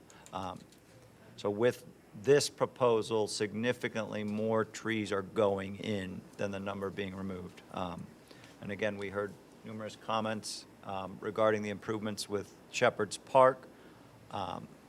When that is all said and done, there will be a few extra parking spaces, but there will be significantly more pervious surface area in the park and a whole lot less impervious surface area will have been removed. And I did pass up the opportunity to go with Mr. Choralski to look at 2 of the oak trees that must be gold-plated because of their cost that the city is putting in at Shepherd's Park, but they are massive oak trees. He sent me pictures of them. They are fully mature oak trees, and it's something that we're always pushing for, or at least I am. So if there's no other comments on this item, I'll make a motion to approve Resolution 2021-111. Second. There's a motion and a second. Are there any comments from the public? Any comments from our commissioners? Can I just say, I think I learned a lesson with the Shepherd Park improvement around signage, and I wonder if it would behoove us to put some signage up in advance, at least a week or two in advance of those trees coming down in front of them, just to notify people, like, The ones on East Ocean? yeah. I agree. I mean, that was one of the reasons I wanted to pull it is, projects like this happen. Residents are going to see 12 trees, even though they're not super healthy and not the best, that didn't get established, being removed long before they see the Right. 23 that are replaced. As simple as this unhealthy tree is being removed and this tree is going to go in its place. Okay, so can our media people do something also on our city's website or something? Yes, we A little can. community program? We can. And Thank you. just so we know, we did that prior to Shepherd's, and they still was a lot of complaints. You're I know right. we can reach out. Doesn't make any difference. All right, and no comments from the public? Madam Clerk? Commissioner Meyer? Yes. Commissioner McDonald? Yes. Commissioner Bruner? Yes. Vice Mayor Matheson? Yes. Mayor Clark? Yes. Item number 15, regarding Osceola Crosswalk, Shepherd's Park, East Ocean, Resolution 60-2021. Mr. Mortel? Resolution number 60-2021, a resolution of the City Commission of the City of Stuart, Florida, authorizing budget amendment number 7 to the 2020-2021 General Fund, appropriating and authorizing the expenditure of funds for trees for East Ocean Boulevard, Osceola Street Crosswalk, and Shepherd Park, providing an effective date and for other purposes. Okay. Madam Mayor, I asked to pull this one, and I know the Vice Mayor touched on it a little bit in the last item, but specifically around those oak trees at Shepherd Park. I'm prepared to vote yes for this.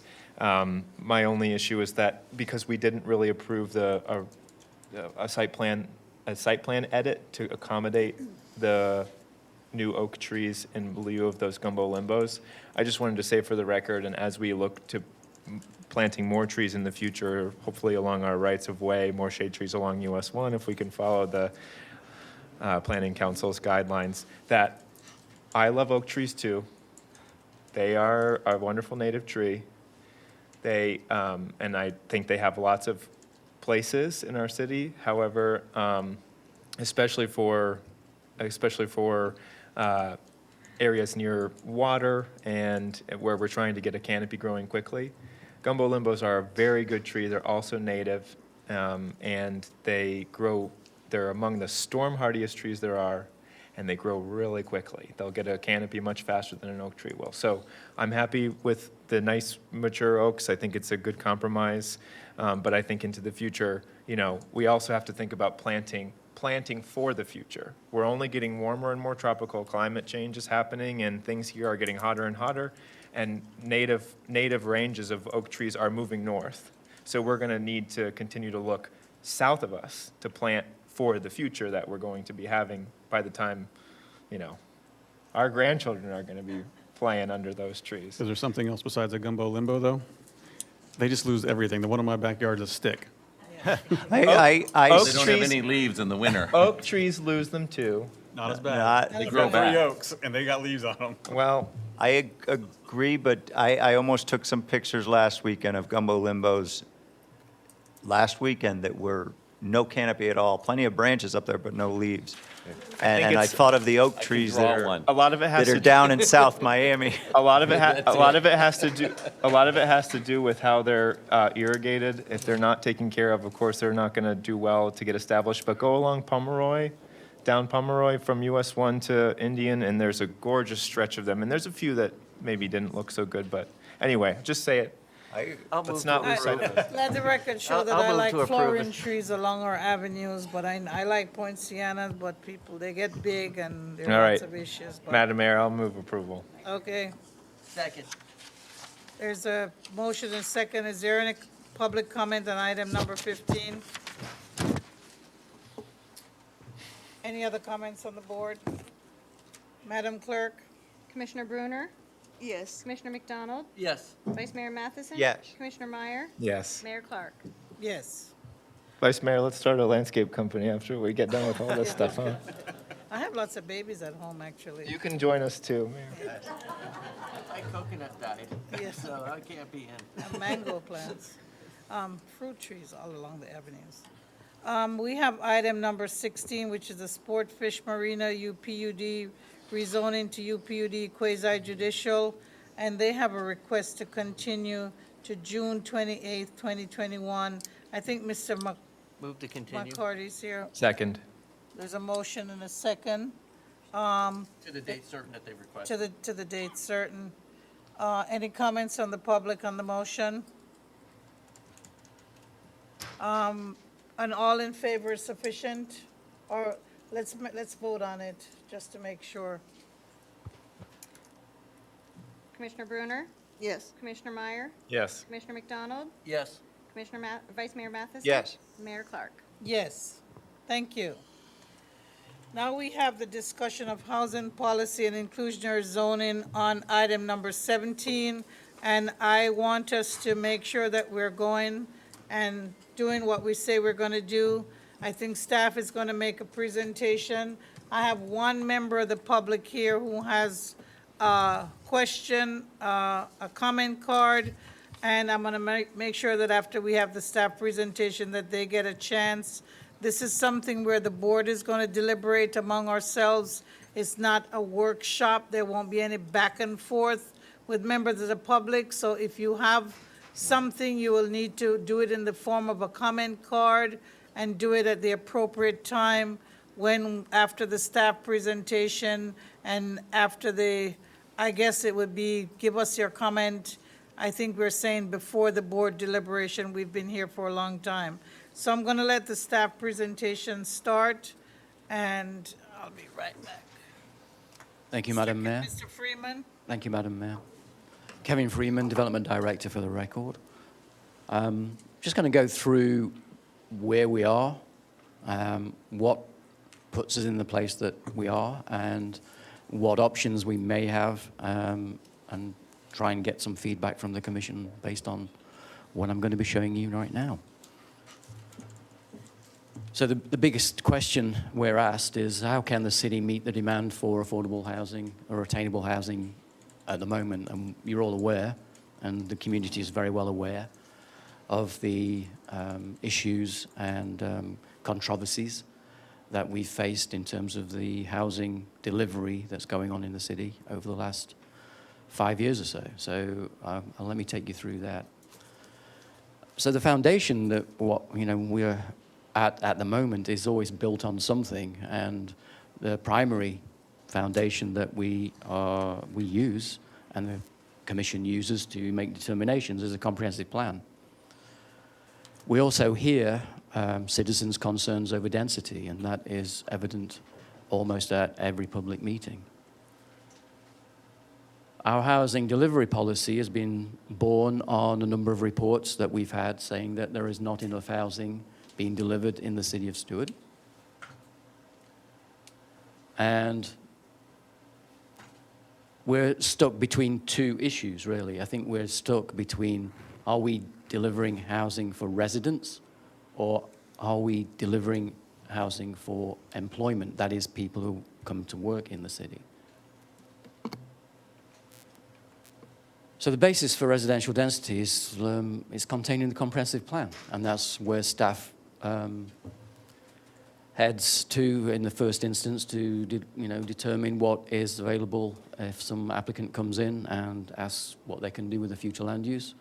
And there's a range of future land uses that are in place. 11 of those land uses permit some form of residential density in there. Residential density ranges from 8.72 up to 30 units per acre, depending on whether you're internal or external, to the CRA. The numbers in parentheses are if you're within the CRA. The numbers outside the parentheses are if you're outside the CRA. Downtown development is obviously everything is entirely in the CRA. Staff has prepared a density map, and maybe on another occasion we can go through that, but what it shows is by a scale of light to dark, the intensity of densities within certain locations within the city, based on the future land use that's underlying those. And as you can imagine, that most of the density is aimed at the East Stuart area and also at the downtown redevelopment area.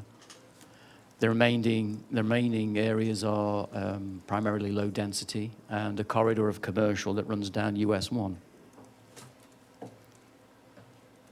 Just let me recap on what's been happening over the last 5 years. We looked at activity between 2017 and 2021. Over that time period, we've processed applications for 2,978 dwellings. And those applications covered 220 acres. The average density that was approved within those applications is around 13.5 units per acre. If we apply that underlying future land use to those approvals, and that were built out, those areas were built out to what was allowed under the comprehensive plan, there would be an additional 2,300 units approved. So I would put it that the Commission are doing a good job in terms of analysing the intensity of development based on what's coming forward. Commissioner, do you have a question? Yeah, Madam Mayor, if I can ask. So, just so I'm understanding correctly, across the 220 acres, the average density overall is 13.5 dwelling units per acre of Yes. all this activity, recent Yes. activity since 2017. And you're saying, alternatively, if they were to be built out kind of to code by the maximum That's amount allowable in the comprehensive comp plan, yes. for each of those parcels, it would be 2,300. Additional units. So, hold on, I just want to get that number to compare.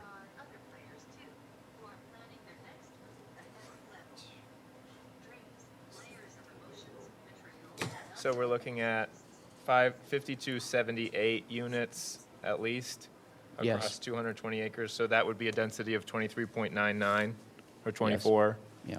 24 units per acre would be sort of the by code, by If you comp plan. if everything max, yes, if we everything were came like- through, depending on the underlying future land use, obviously we have a range of future land uses which range from 10 to 30. So that takes into account the future land use? Yes. Okay, so that's just not, so that's within the rules? That's within the rules. All right. And I've broken those down into what happened year on year, where applications were how many applications are in review, how many are approved, how many in permitting, and how many are in construction. And you can see that the latest 2021, we have the bulk are still in review. We do have some approved. The construction that's occurring are mainly from projects approved in 2020 and the preceding years. I think this shows really the take-up of approvals that is going on at the moment. In past years, we've not seen the take-up at this rate in terms of those applications that have been approved to those that have gone through to construction. Bear in mind, in the 27 to 2010 period, we had that recession, which virtually most, if not all, approved projects were put on hold. So that's a breakdown of where things are at the moment, and you can see that the majority of where we are under construction, with just nearly a quarter still in review. One of the drivers that we're seeing at the moment that's causing this market intensity of interest in the city is the fact that people coming into the city to work. There are over 23,000 just jobs in the city of Stuart. Of those, 21,730 live outside but work in the city. So we have 21,730 people every day coming into the city for work. We have, within the city, only 1,271 people actually live and work in the city. So only 6% of workers in the city actually live and work in the city. Of those people living in the city, 4,396 go outside and work outside the city. Madam Mayor. Mr. Freeman, do the rest of the people not work who are city residents? Or are they family and you know, we've got 6,500 people accounted for that are either leaving the city for work or living and working in the city. What about the other roughly 10,000 people? Are they Either retired, children, or unemployed? Yeah. unemployed or Yeah. you know, students and whatnot? Yes. Okay. And Madam Mayor, Yes. do we have any information on the folks that live in the city but work outside where they travel to? I assume that they would be traveling down south. I don't have that directional information, Okay. but I could investigate that. And I can just chime in a little bit. It's everywhere. So if somebody works in St. Lucie County, or if somebody works in Hope Sound or Jensen Beach, so if you work at the Home Depot in Jensen Beach and you drive to the Home Depot in Jensen Beach and that's not in the city, that also counts as a person leaving the city to go outside of the Right. city for work. So it's a lot. They did say the vast majority of the numbers are generated from people that are driving to Palm Beach County for higher wage, but it does include every scenario. So any other unincorporated Martin County, as well as any other city in Martin County? Yes. That's how that works. And of course, we know that our two big employers, the school board and the hospital, are in the city, and most of those employees probably live outside of the city limits and come in from somewhere else, so. That seems to be the indication, yes. The Business Development Board did a informal survey 7 or 8 years ago and found that HR at the hospital said about half of their employees were living in Port St. Lucie. And same with a couple of the other employers, like Hog Technology and New CO2 had done, you know, they had just kind of checked, and it was about half of their employees live in Port St. Lucie. Thank you.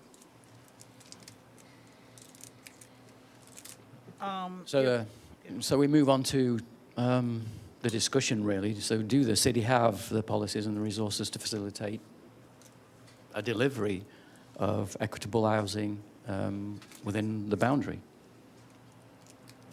Again, we go back to the comprehensive plan, and if you recall from the evaluation and assessment report that we did at the end of last year, there was comments made that we attempted to put policies in that comprehensive plan to help more direct towards attainable housing. The state did not like some of the definitions that we were using, so we moved backwards in terms of going backwards to the HUD determinations. And so those are categories that are accepted: extremely low income, very low income, moderate income. We did manage to maintain a definition for attainable income housing in the comprehensive plan, but it really does not have as much bite as we would have hoped.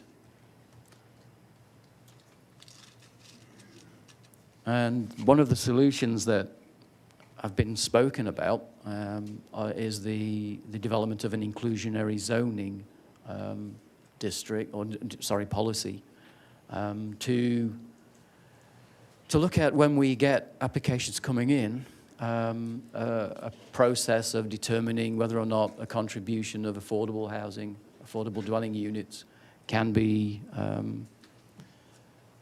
if you like, demanded from developers as they come in the door. And you're all aware again that the City Commission has discussion during applications, and some of the goodwill from developers come forward and offer a number of affordable housing units. But that is sporadic, and I think, and as I move through this, you'll see the reason, you understand the reason why that is. So an inclusionary zoning, it really, you would cover the whole of the city of Stuart, or you may focus on a smaller area where that is put in place. And in the city, you might say, well, the community redevelopment area is that area that you would want to focus on. So it's really based on a flexibility, to generate a flexibility in how that is brought forward. There is obligations that occur on putting this in place, and again, I'll talk to those in a moment, but it's, the way that this is looked at is to generate a number of different potential routes that developers could look at in terms of providing affordable units. Developers may be allowed to build more units, and that is a question of density, where, and again, we will see in a moment the restrictions on offering that. We have a comprehensive plan which already outlines the maximum and allowable density on certain future land uses. Some of the proposals look at reducing fees. But again, these, as we move forward, would have to be some fairly substantial reductions in fees to account for the calculation that would be needed to accommodate affordable housing. Now, this is the piece that is most important when we're talking about inclusionary housing. And it looks at how are developers made whole from what is considered to be a loss of providing affordable housing. So the tipping point of this is what is the incentive to fully offset all the developers' costs for providing affordable housing. And that's going to require a calculation. And that calculation needs to demonstrate that, from House Bill 7103 from the state, that all these costs are fully offset. So that's the differential between a market rate unit and an affordable rate unit. And the calculation of those costs is going to be fundamental to whether or not an inclusionary housing zoning ordinance is feasible. So if, for example, if there's a 100-unit development that comes in, obviously the developer or the applicant is considering a market development. Units are being sold or rented at market rate, and the city or a local government wants to say that we're going to demand a 10% inclusionary dwelling unit requirement. We, the city, would be required to figure out fully offsetting all costs in requiring a developer or applicant to do that. So the question comes, how do you calculate that? How do you quantify how that cost is being offset? Some ideas that are coming forward with inclusionary zoning is looking at density or intensity bonuses. And we've seen the complications that that has in the city if we're looking at increasing density with the response and reaction that we're seeing from citizens to the building and perceived density that's happening in the city at the moment. Another direction is to look at, as I said before, reducing or waiving fees. But when we're looking at the market, the differential between a market rate unit and a inclusionary unit, and the time period that would need to be taken into account for the lifetime value of that unit based on the loss, the perceived loss by the developer on not being able to put in a market rate unit in that development, the city has to have a methodology to fully offset that cost. Some calculations that also could be used, and this is where future land use changes and PUDs come more into play, is what would be the increased value coming forward if an applicant changed the future land use on a property, and how could that be, appraised or determined? And that would need to be agreed between the developer and the city. The calculation methodology, it would need an external appraisal of some sort to determine the dollar value of the land or the benefit that's being put on the approval. Again, zoning, and that relates to a PUD zoning, more than likely, how that would change the value of that property. Oh, I've gone back, sorry. Again, the complication is the calculation between the valuation that is created by the zoning and future land use change and the restriction on the developer to market rate units, and getting that calculation to be equivalent to fully offset the cost in doing that. Some of the challenges or recommendations that you should consider if you're looking at inclusionary zoning, particularly in Stuart, is how do you preserve the long-term affordability of the units? And that, again, plays into the fact that the fully offset all costs argument comes into play. So there's a recommendation that if it's put in place, there needs to be a monitoring of these. So rather than a perpetual, rather than a restricted yearly rate being carried through, that these are reviewed on regular basis to incorporate a perpetual, and that would need to be, obviously the rates would need to be changed and the valuations would need to be recalculated. So that would again be another impact on how that program could be run. Then there are the legal issues between, giving an approval and maintaining that approval in terms of various things that can happen during those 20 or 30 years that these agreements may run. Ownerships could change, defaults could occur, resales need to be carried out in the correct form. And that is a particular headache to monitor these things from a staff point of view. And I think there would be resources required to engage that. Recommendation to look at what happens in terms of foreclosure to keep those inclusionary units in the affordable inventory. So there's plenty from a legal standpoint that would need to be figured out in that. So we need to be, if inclusionary zoning would need to be responsive to the housing market conditions, the demographics, the formula used to look at resale should be reviewed over time to ensure preservation of the affordability. Again, that's constant monitoring of this program in terms of what the market and what the demographics are looking at. Lots of monitoring, lots of hands-on review. This could be achieved by external partnerships. Again, we've not established those, and we don't know where those could come from and what resources would be required.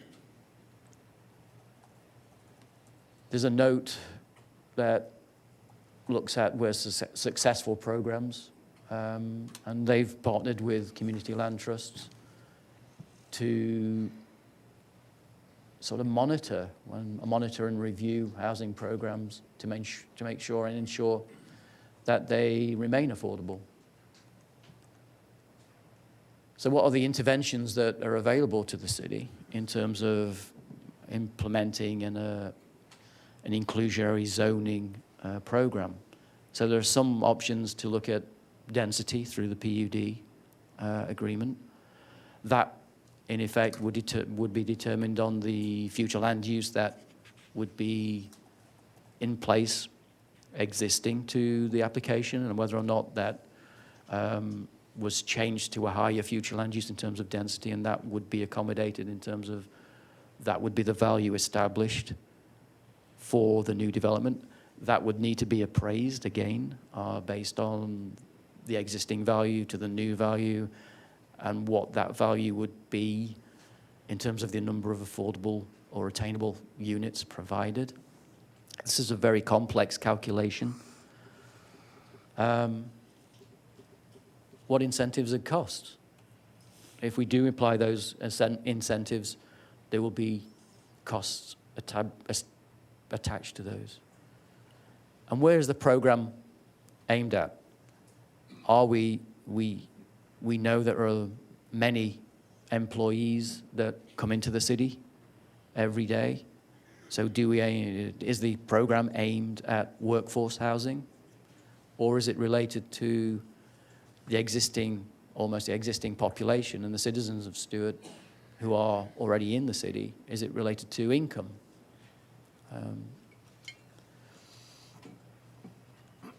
And then, how long does this agreement last? When does it reset? What's the time period? To move forward, we would need to run an assessment of the value of the benefits, and we would need to have resources to monitor inclusionary zoning agreements. So that there's a whole program that would need to be established. And again, I would be concerned about the formula in a way that we could establish something that would be sustainable. But I think that's where we are at the moment, where I think, from staff point of view, would always look when we're negotiating with developers for them to incorporate from their own free will those units. But again, there's a cost element there, and we're always on a tight rope in terms of how we ask for that, and we can't demand it because of the obligations that might incur on the city in terms of financial obligations. So it's a unusual situation, should I say? But, That it, Mr. that's the end of the Freeman? presentation. Thank you. Thank you. Okay, I just want to make sure that this is mostly for the board. Like I said, it's not, but if we do have any public comment, even if they get a chance again, I'd like to at least give the public a chance, even before we have our discussion in detail with Mr. Freeman and with ourselves, just to make sure that those who've been here for the past 2 hours, that they get a chance to say something to us, even if they have to leave. They've had an idea what the issue is about and what will be discussion. I know that I have one person, Mr. Octavio Reyes. Yes, sir.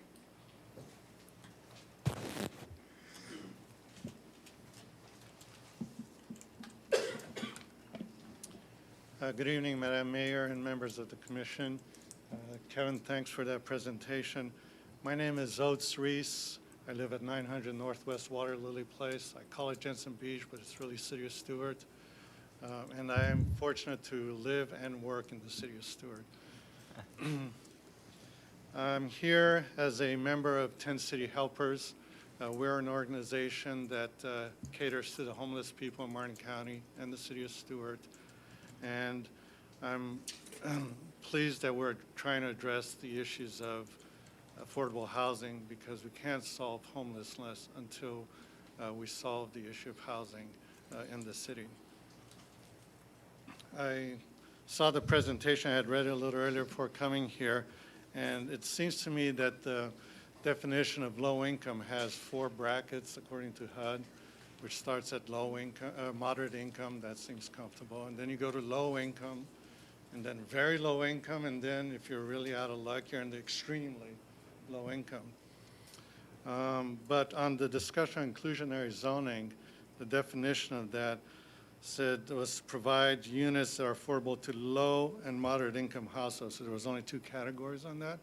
And I don't know if that was the intent of the policy for excluding the low and the very low, extremely low income tenants, residents.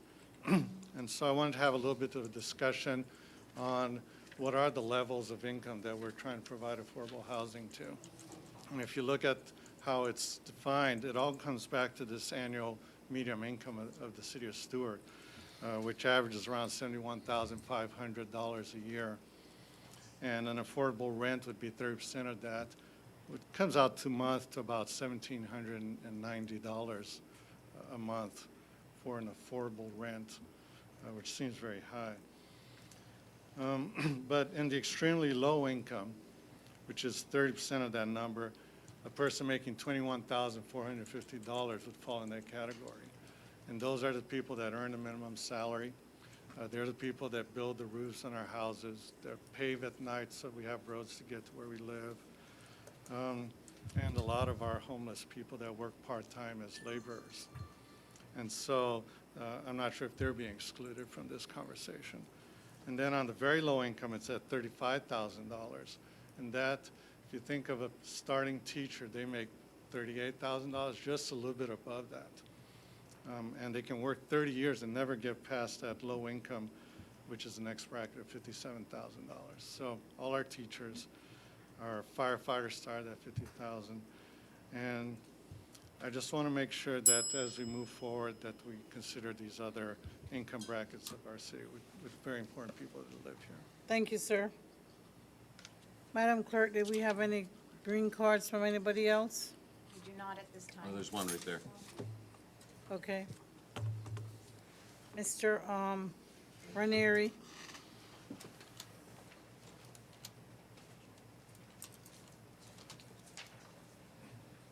Good evening. Thank you for the opportunity. Thank you for the presentation. I will say I appreciate that the city actually defines income levels and the zoning and everything else within your plan, because some municipalities seem to be purposely vague on that. As you deliberate, I hope that you'll consider, yes, there's costs associated to the city, as Mr. Freeman pointed out, and you have tools in your toolkit to try to deal with some of those. You know, the cost of doing business is a lot less than not when it comes to the affordable housing question. What we're seeing at House of Hope is a consistent challenge for housing, for real affordable housing for the level of client that we serve. We used to be able to connect them with opportunities in St. Lucie County, for example. That's no longer viable, as they've basically caught up to us on housing and rental costs. So there's very limited options.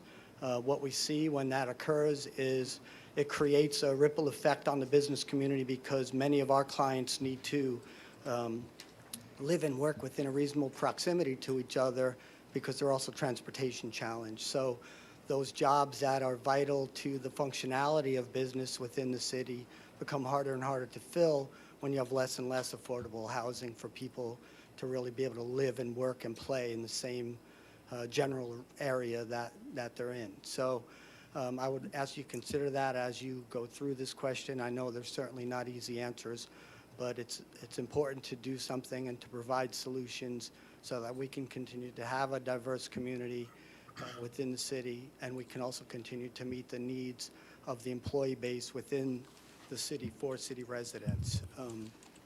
You know, you gave some interesting numbers, and yes, a lot of people leave the city for other employment, but I think when you break that down categorically, you'll see that there's a need for low and moderate level jobs to be filled, and your best chance of filling them is going to be within people that live in close proximity to those jobs. While it's a challenge, as Mr. Freeman pointed out, it's no different than challenges that are experienced by municipalities, big and small, all across the county. So there's some that are doing it really well. I would encourage you to do some research and look at what they do and pursue some of their best practices, because there are cities this size that do phenomenal work with that. So I hope you'll consider all of that in your discussions this evening. Thank you. Thank you, Mr. Ranieri. Thank you. Ms. Althea Wiley.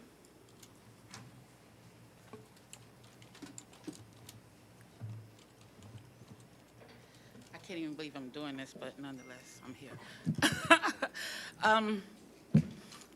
Affordable housing. It's just really on my heart to say this and just ask you to really consider our community when you're concerning the affordable housing, because my main thing is for our community is I'm just afraid that they're going to have no place to go. Because when you look at our community as a whole, and that number 70,000, you know, some of us just making maybe 10 to 15,000. You know, and it's hard. And if you're not a business owner, and if you're working at McDonald's, or if you're working at, you know, the department stores, you are barely making it. So my concern for our community is that you really would consider doing something so that they will not be displaced and we will not have any more tent cities in our community. And I'm sorry, because I'm very emotional concerning our community, because we cannot, and I'm saying we, I can run a business, 2 or 3 businesses, okay? But there are some people that may not have that capabilities, and where are they gonna go? That's my concern, and that's my heart. And I don't wanna see any more people lose their homes or not have a place to stay and just working just to eat, or working just to have medicine and not have a roof over their heads. So when you're considering the growth, I'm all for growing, I'm all for being better, but at the same time, we have to be considerate of the ones that are not. And if you are the voices for the community, if you are the lowest government, you have to consider the ones that you're speaking on their behalf, and they're looking to you. They're looking to you. So I just felt a need to say that, you know, for the ones that do not have a voice.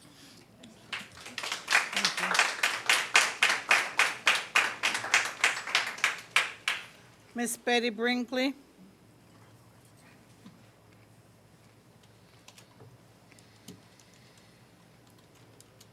Good evening again. I'm with Althea about this. You came in there, what, 3 or 4 years, 5 years ago, and you tore down buildings that could have been fixed, and you displaced a lot of people within East Stewart. You started with what we call the Cherokee, tore that down. Then you went to George Taylor, still putting out some kind of grant to help people. Those people had to move out to the community because wasn't nothing in there for them. You displaced a lot of Black people.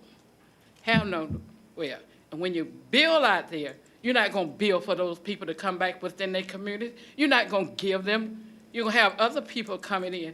That's what I believe, of other race and stuff coming in and getting them. When you put those people out of that, in that situation, that they had to move out, homeless, run out with a chicken head cut off, trying to find somewhere to stay. Those houses did not deserve to be torn down, but you tore them down. I still love you, but you're wrong for that. God sits high, and he looks low. Money ain't everything, but it helps. And you're all about the dollar. It's not about human life, livelihood, all about the dollar, the Benjamin. Thank you. Thank you.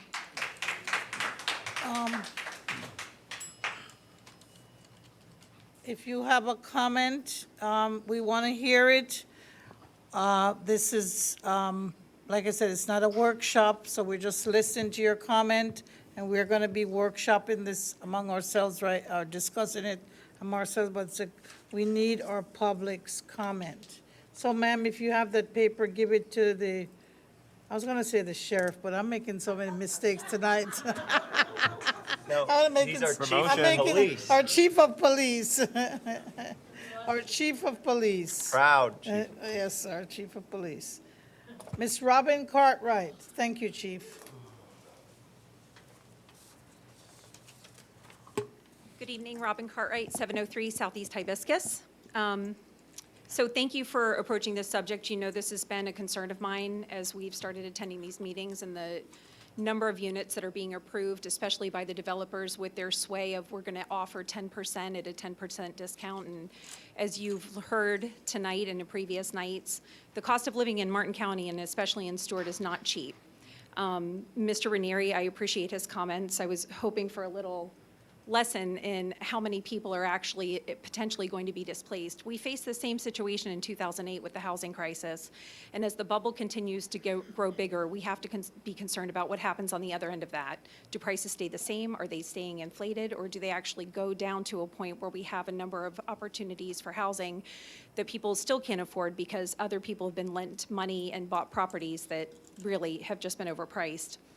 But the old joke of how do you eat an elephant? You eat it one bite at a time. And I appreciate that we're looking at this. I think part of this we're making complicated because we can. And I do think part of this, there are some solutions being offered in the community. I would highly recommend and encourage all of the city commissioners and city staff to speak with people like from Family Promise and House of Hope and the Salvation Army. There are housing solutions that are being discussed at this point that I think everybody would greatly benefit from, learning what's out there and what's being discussed collectively as a collaboration between the nonprofits who are supporting these individuals. But this community is a tapestry, and it has many different fabrics and colors, and we want it to stay that way. We don't want it to become something where it's a scarf that one or two people can afford to wear.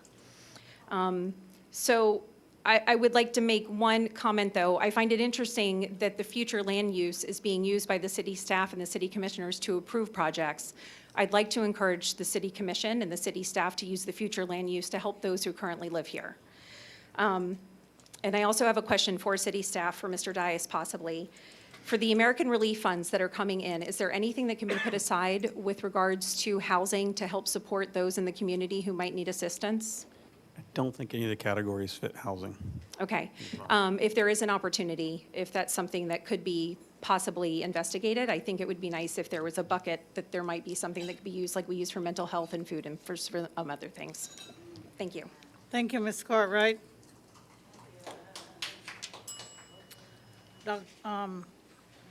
Doctor. Hyacinth Douglas Bailey.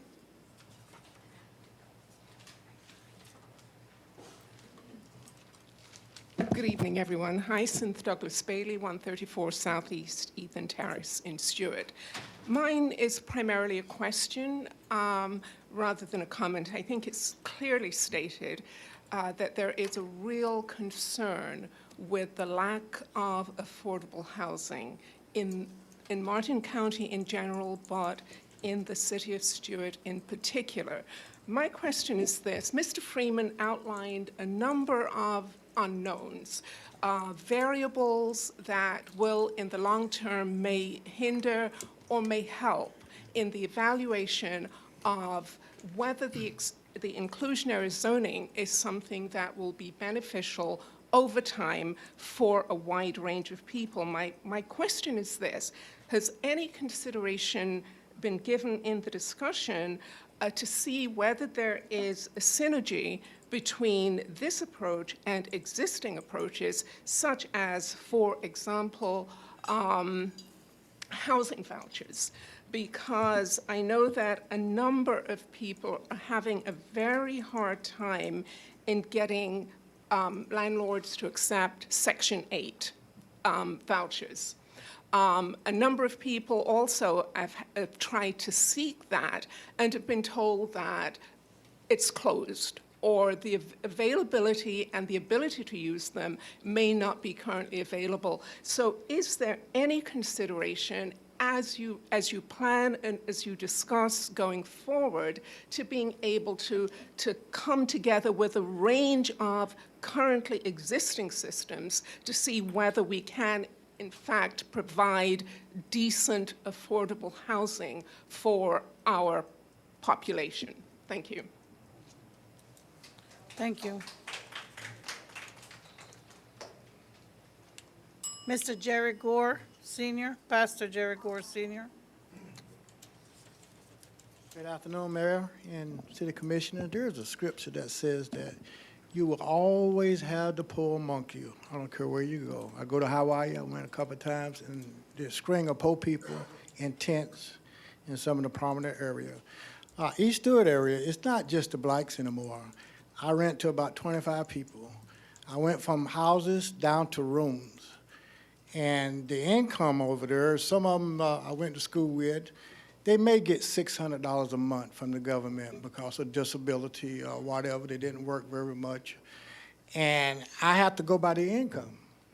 Some of them $450. Well, I supply air conditioning, and I can supply cable, and I pay the light bill off that $450 a month. There really ain't a whole lot of money over there for people to house it. Now, it's not, like I said, it's not just blacks. I got white, I got Spanish, I got almost anybody that I can put a top over their head to help them out and try to give them a pretty great place to live as well as I live. When we tore down those 21 houses of Mr. Taylor's, boy, that put a real damper on our community over there. You know, we don't worry about it. We got a nice place to go live at night, but they're accepting anything that they can get up under. And sometimes I rent somebody a room, and when I look back on my camera, I got 5 or 6 people in that one room. They're not complaining. They just got somewhere to stay for the night. And it's a lot of that stuff is out there, and I'm out there every day with them. I'm out there working and trying to find something to fix up for somebody to live decent. And we just need to, like I told the health department now, I'm hands a hoe and Ron is house a hoe, okay? But I funds my own, and I think he get grants to help him out, but I do it out of my pocket. But when, like I told the health department, you're saying, well, are we giving these people the medication and all these things that they need and we can sign off with the grant? No, you're not. You go to some of them people sitting on the buckets on the corner, the one that you want to pass by and say they ain't doing nothing all day. You stop by and talk to some of those people. They go buy 1 or 2 pills. I got a pill that I take, cost me $3,000.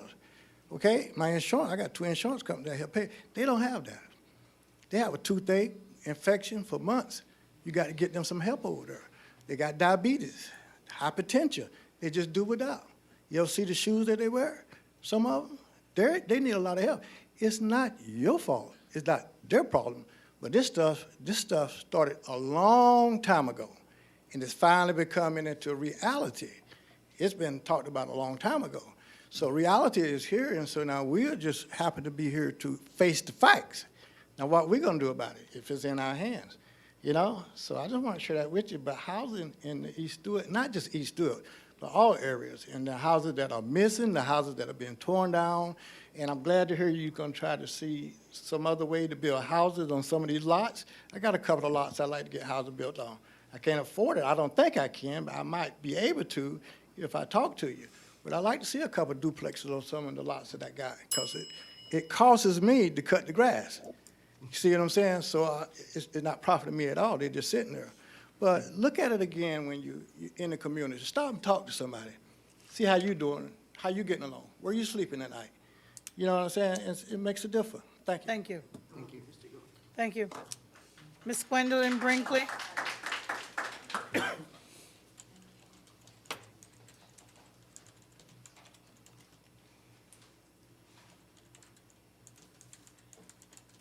Good evening.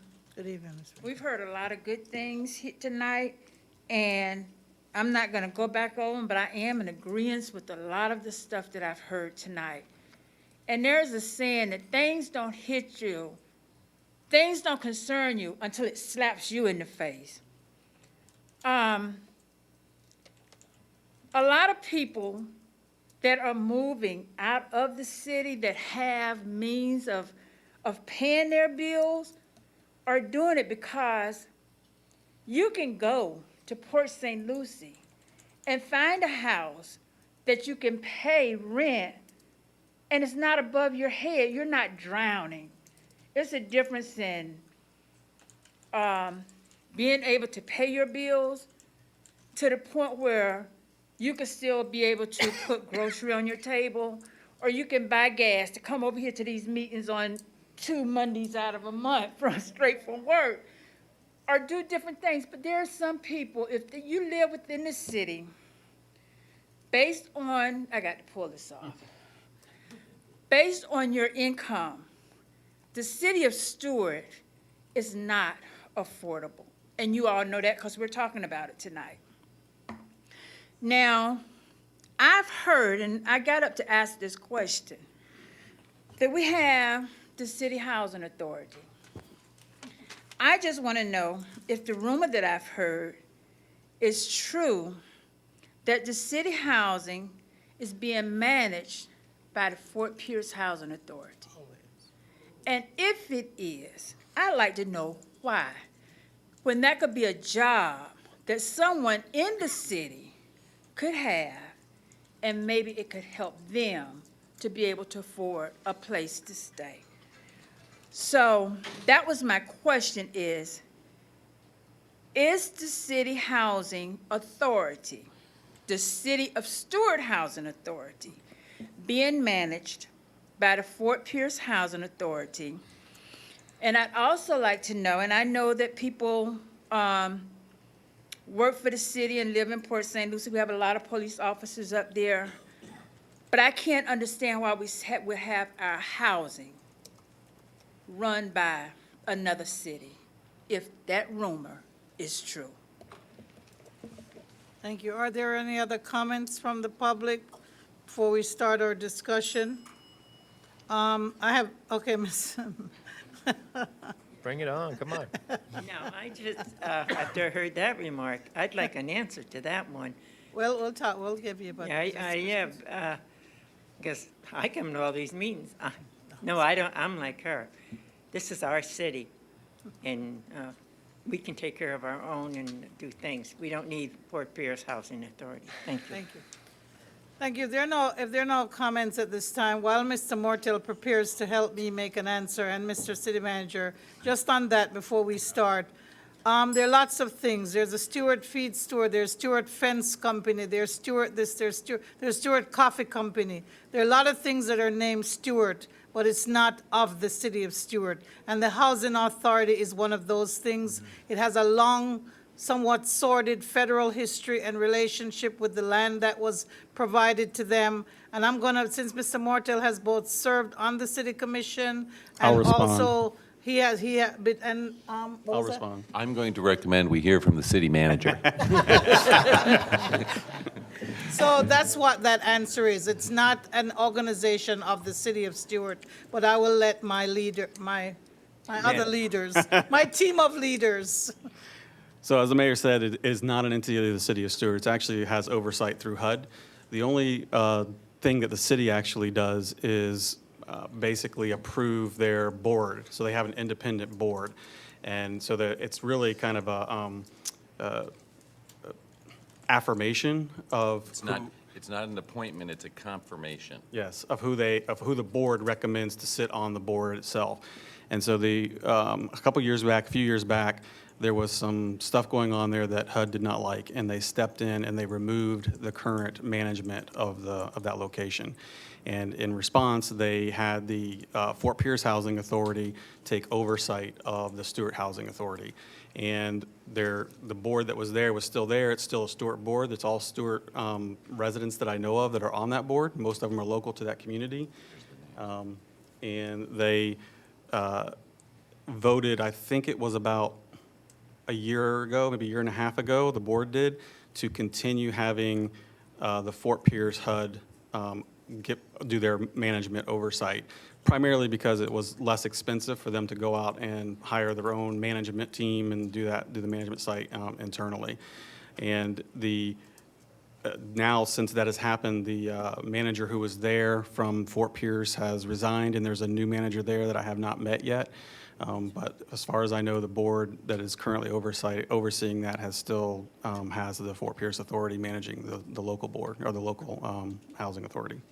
And due to our relationship with HUD, we've also had the West Palm Beach Urban League, is it, way in the past? They've also managed that. That has always been the case since the 60s when the Housing Authority came into being. It's a HUD organization. It is named the Stuart Housing Authority. Has nothing, we don't spend a dime there. We don't do any management there.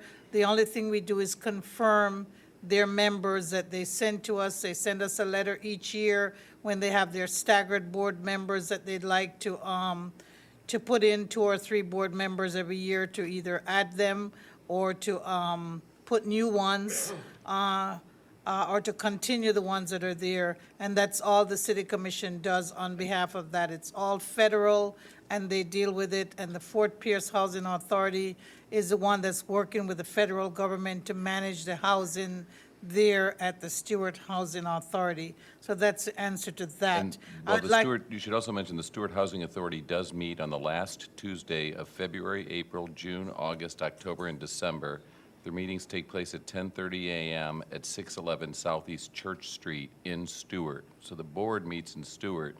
They just pay for the administrative or paperwork to be unified between Fort Pierce and Stuart with one office to avoid the expenditures. And they have local people there that run the office for their paint up, their clean up, their daily activities. They have someone there running the office and maybe answering the phones. I have a question for Mr. Kevin Freeman to start the discussion among our board members. Mr. Freeman, I'm sorry I had to leave at the very beginning, so I'm not sure if you put up the zoning map or the land use map that maybe has colors that talks about the density of residential housing in our city of Stuart.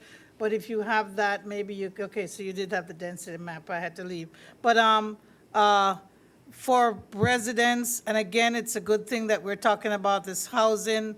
As far as I know, other than assisting with CDBG grant for helping to do improvements, especially in East Stuart and around where the public housing is located, the city of Stuart has not built any housing that could be considered affordable housing that is built by the city. We have not funded that. And there have been some grants through the county that have built some houses on 14th Street, on Dixie Lane, and those have come. The last time we were supposed to have some monies, maybe about 6 or 7 years ago, and those monies were not enough to be used, and I think we ended turning back some monies, or at least it went into maybe Bahama Breeze or whatever the county was doing at the time. Again, I'm just mentioning these things so that if our city manager or somebody else can recall, they can bring that about. Mr. Freeman, with regard to density and so on, for those who believe that the city can help, maybe we can help, and that's what developers probably ask us most for, is if we get more density, if we get that density bonus, then we can have some units that are available for persons who are of a lower income. Other than that, it's the market that controls. There are lots of things that control, and yes, we can put in some controls, and that's why we're asking now, so that we can have those things, and developers, builders can know and have some predictability as to what is coming forward. And all of us up here, we don't discuss stuff ahead of time, so I have no idea what each of our members are going to say, but I'm sure that we'll say something that will be very erudite and will help us to move this discussion along and maybe to come up with some policies. We already know about the Florida statute that says that if the developers do something, then either the city has to provide the funding or that's the way it is. So one way or another, either the city's going to start putting money out to say we're going to have a pot of money here for when developers do something, we'll be able to say this is what that accounts for.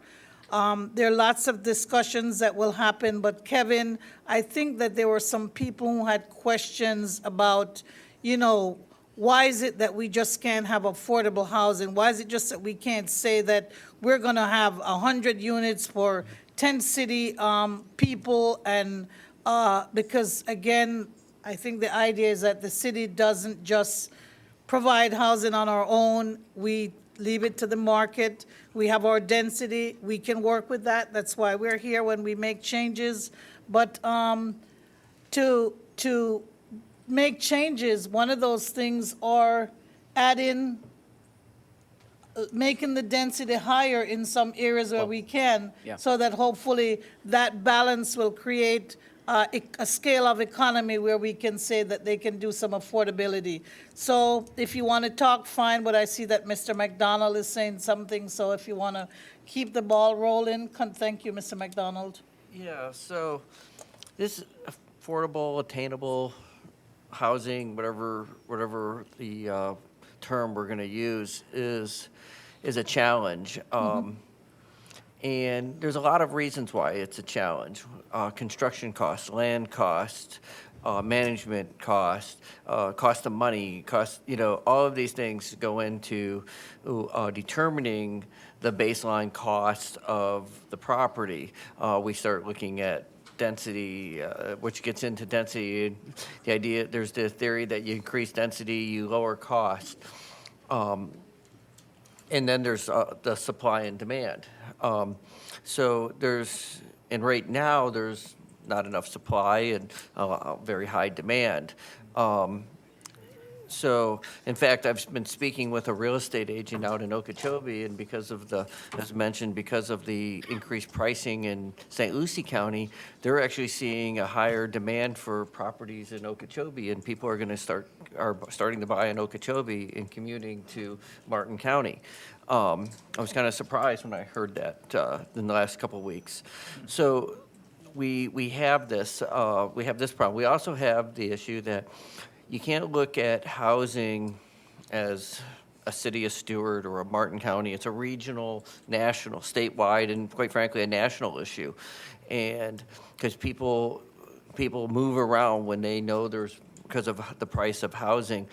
And city of Stuart, when you look at it as a whole with Martin County, we have some of the more affordable, and that's probably a term that it's hard to fathom just using the word affordable when you see the price of the housing. But if you look at the median price of homes, single-family homes in the city of Stuart versus Martin County as a whole, there's a difference. Then there's recently I've ran across a couple articles in the Wall Street Journal and the New York Times. Wall Street is buying up, in the last 10 years, about $60 billion worth of single-family homes, driving up prices of rents and prices of homes for the purpose of turning them into rentals. And they go and they pay cash, and it's hard to compete with them when they're doing that. So how do we get through this? We can look at an ordinance such as discussed, where as pursuant to the law, we give density bonuses or cut impact fees. Well, we give density bonuses. We start increasing the number of units. Well, that creates an issue. Okay, so one of the other options is we reduce fees. So we reduce impact fees. Well, okay, well then now the impact fees reduction means we have less money for to deal with the impacts of the increased population. there are huge, huge challenges, and I think Althea said described it very passionately, and I know exactly where she's coming from, and thank you for your words. I've kind of look at it a different way, as far as let's find people better jobs. Let's bring employers here, let's get more money into people's hands so they can afford them, but then that creates other problems. So, and other challenges. So, the city of Stuart, we've never built property. We don't, quite frankly, have the money to go in and build a large apartment complex. And so it's a challenge. I'm a little bit of at a loss as to how we move forward, but I look forward to it. This is just a couple of my thoughts on this. Thank you. Thank you. Ms. Bruner, do you have any comments right now? No, not now. Okay, Mr. Meyer or Mr. Matheson? I'll jump in. Go ahead. Okay. Well, so yeah, it's a big problem, but we're having this meeting, and I'm not going to let us not work on this. So we're going to eat the elephant one bite at a time. I guess my first thought is we have to kind of grapple with this hostility to increase density. That is part of the solution no matter what we choose, because it is impossible for us to have a solution where we're going to pay developers money to build affordable units, because anybody can look at our budget. We don't have the money to do that. So maybe somebody can show me a place where we can.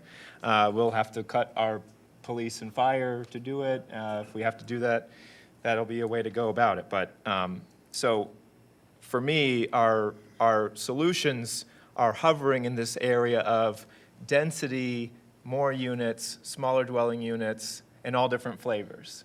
And so I'm seeing the first roadblock is our cultural crisis we're having right now with what is Stuart, and the small hometown feel of Stuart, and the small community we have. We have a crisis where we have people who are threatened by increasing density, and density is a key to us solving the affordable housing problem we have.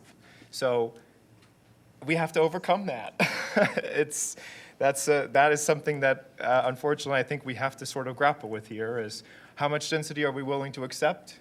It's a spectrum, obviously. I don't think I would be open to saying let's change everything there to 30. Certainly not. But I think we have to be ready to have these hard conversations about, well, we're not just going to have little single-family homes throughout all of Stuart. That's not going to solve this problem. We got to figure out density. And then the other issue is, I think, from the other side, we ourselves need to figure out what is sort of the max that we can handle in Stuart, not just in terms of our roads, but also in terms of, our services, our sustainability. I've heard a lot of questions from people about kind of looking into our strategic plan and our vision estimates down the road in our comp plan. And they're very good questions. I mean, when we look at numbers, when we're anticipating the population into the future, what do those numbers mean? Where do they come from? Are they, for us, sort of limits that we have to live within? Are they? I don't know. Do we need to stay below those numbers? Are those reasonable growth estimates, or are they limits? I think we need to figure that out. And I think we also need to address whether or not, our little couple square miles of city, how many consumptive water users we can handle, how many people how many school seats can we fill up with kids. I think that's the nerdy, annoying, difficult stuff we have to figure out, because I don't trust that we can just plop a number on the screen and say, well, that feels good. I think we have to have some real strong numbers behind it so that our community can believe us, because the trust doesn't seem to be there right now.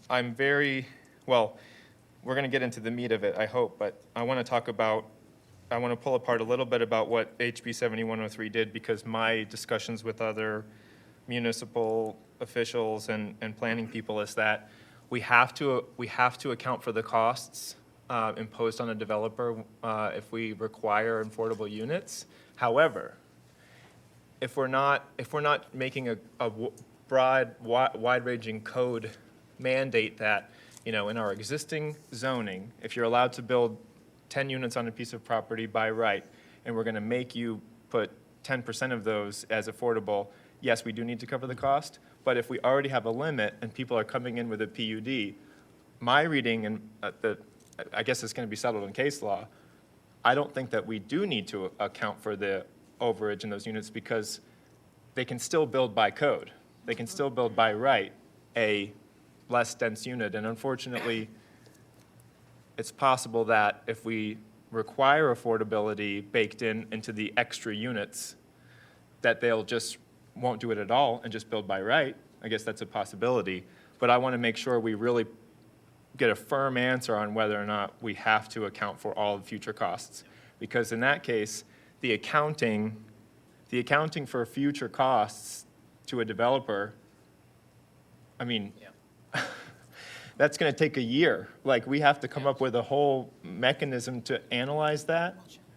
We have to get the developers to come in and help guide that discussion. I mean, we could say, yeah, if your normal market rate was going to be, $1,400 for a one-bedroom, and it needs to be $800 for a one-bedroom, we can do simple math, but what about all the other costs that we can't capture just in the rent? So anyway, and then finally, I want to touch on to the point about the existing resources we have in the community. We have a crisis with Section 8. We have a crisis with public housing. Those are federal programs that we wish that we could touch, but we don't. But there are other organizations in town that are providing affordable units right now. I'm looking at moving my grandmother into Ocean Point, hopefully. She's been on a waiting list for 6 months. It's a very nice place. And it is a very nice place. And so I'm really intrigued by that. How is that happening? That's its own private organization. We also have the crossings. What opportunities do we have to work with companies or organizations that can provide their own, however they do it, but they can provide a product that has income limits to actually serve asset-constrained customers, our residents? It's a couple shots across the bow, I know, but and then of course, yeah,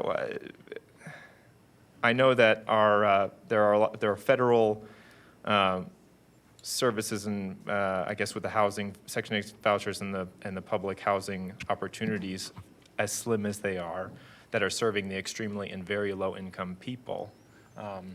What are our limits? I mean, are we even able to service them because they're already being serviced by other agencies? I don't know. So those are some of my questions and some of my points. But I will say for the record, I've been asking for inclusionary zoning ordinance discussion since my second meeting up here. And, We're here. And we can't, we have a problem. We've got to do something about it. So. Thank you. And I know that this is not about water, but I know that Vice Mayor has a lot to say. I have a few things to say. I agree in parts with what has been said by Commissioner McDonald and Commissioner Meyer. This is not an easy issue. Perhaps inclusionary zoning is a way to solve it. I'm not entirely sold on it when I look at it. When I think about this, I think of who do we work for? We work for the residents of Stuart. And so then I also think about what do we have to provide affordable housing with the primary focus should be the residents of Stuart, their families and stuff. And it's been discussed. We have density and we have impact fees. Density is directly correlated to what makes City of Stuart and Martin County so special is our lower density, which provides better quality of life for the residents of Stuart. So it goes all in one big circle. If we adjust density,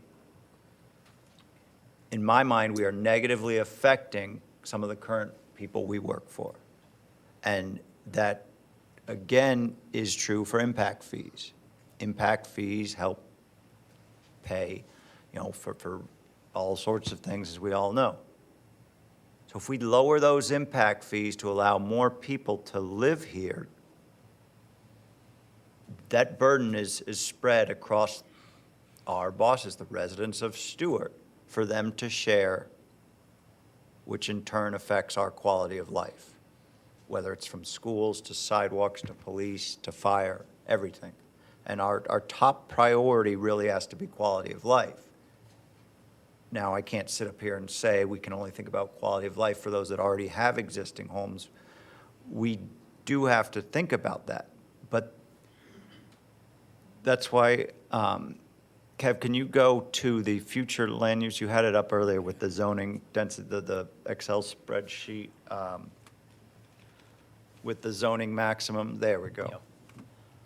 So one of the biggest things that we need, as you touched on, Commissioner Meyer, I'm hard firm. I have no interest in adjusting our comp plan from the hard line of 30.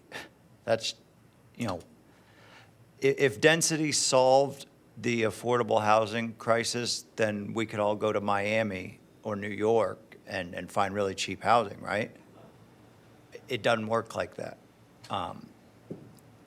So we can work and encourage, and we have done it with certain projects over the past few years, but the question to me is, if they can build by right of 15 units an acre, and they're coming to us with a PUD, in my mind, we don't have to give them any more than 15 units an acre, and we can reject it any more than that. Everything, that 16th and 17th unit is a density bonus. And again, I agree with you. I would need to know whether that's true and fast. That's one thing that we definitely need answered to move forward on the affordable housing. If we're even going to consider this as a way to attack it, or if we're going to consider other options. And two of them that pop into my mind, again, are we seek out and work with developers that specialize in federal tax credits for projects that are built where they're paying market rate and they're selling those federal tax credits to offset that market rate cost. And the other one that I'm interested in is if we could get some sort of program, and this is kind of spitballing here, but Pastor Gore mentioned it. There are people in East Stuart area and throughout the city of Stuart, and that's a lot of the area where we're trying to focus our efforts on, that own property, maybe don't have the money to build, but if we could work with nonprofits and get housing built on that property with a long-term, 5, 10, 15-year agreement, that is rented at a certain, rental rate. And then at the end of that, that property owner might walk away with that house. Some sort of program like that where we work with local people that we can really ensure that Stuart residents are going to gain. So it wouldn't, in my mind, have too much to do with this program. But can you go back to the slide that shows projects in the pipeline year by year, what's been approved? That one. So one of my other larger concerns is if I trend that density is not going to solve the issue,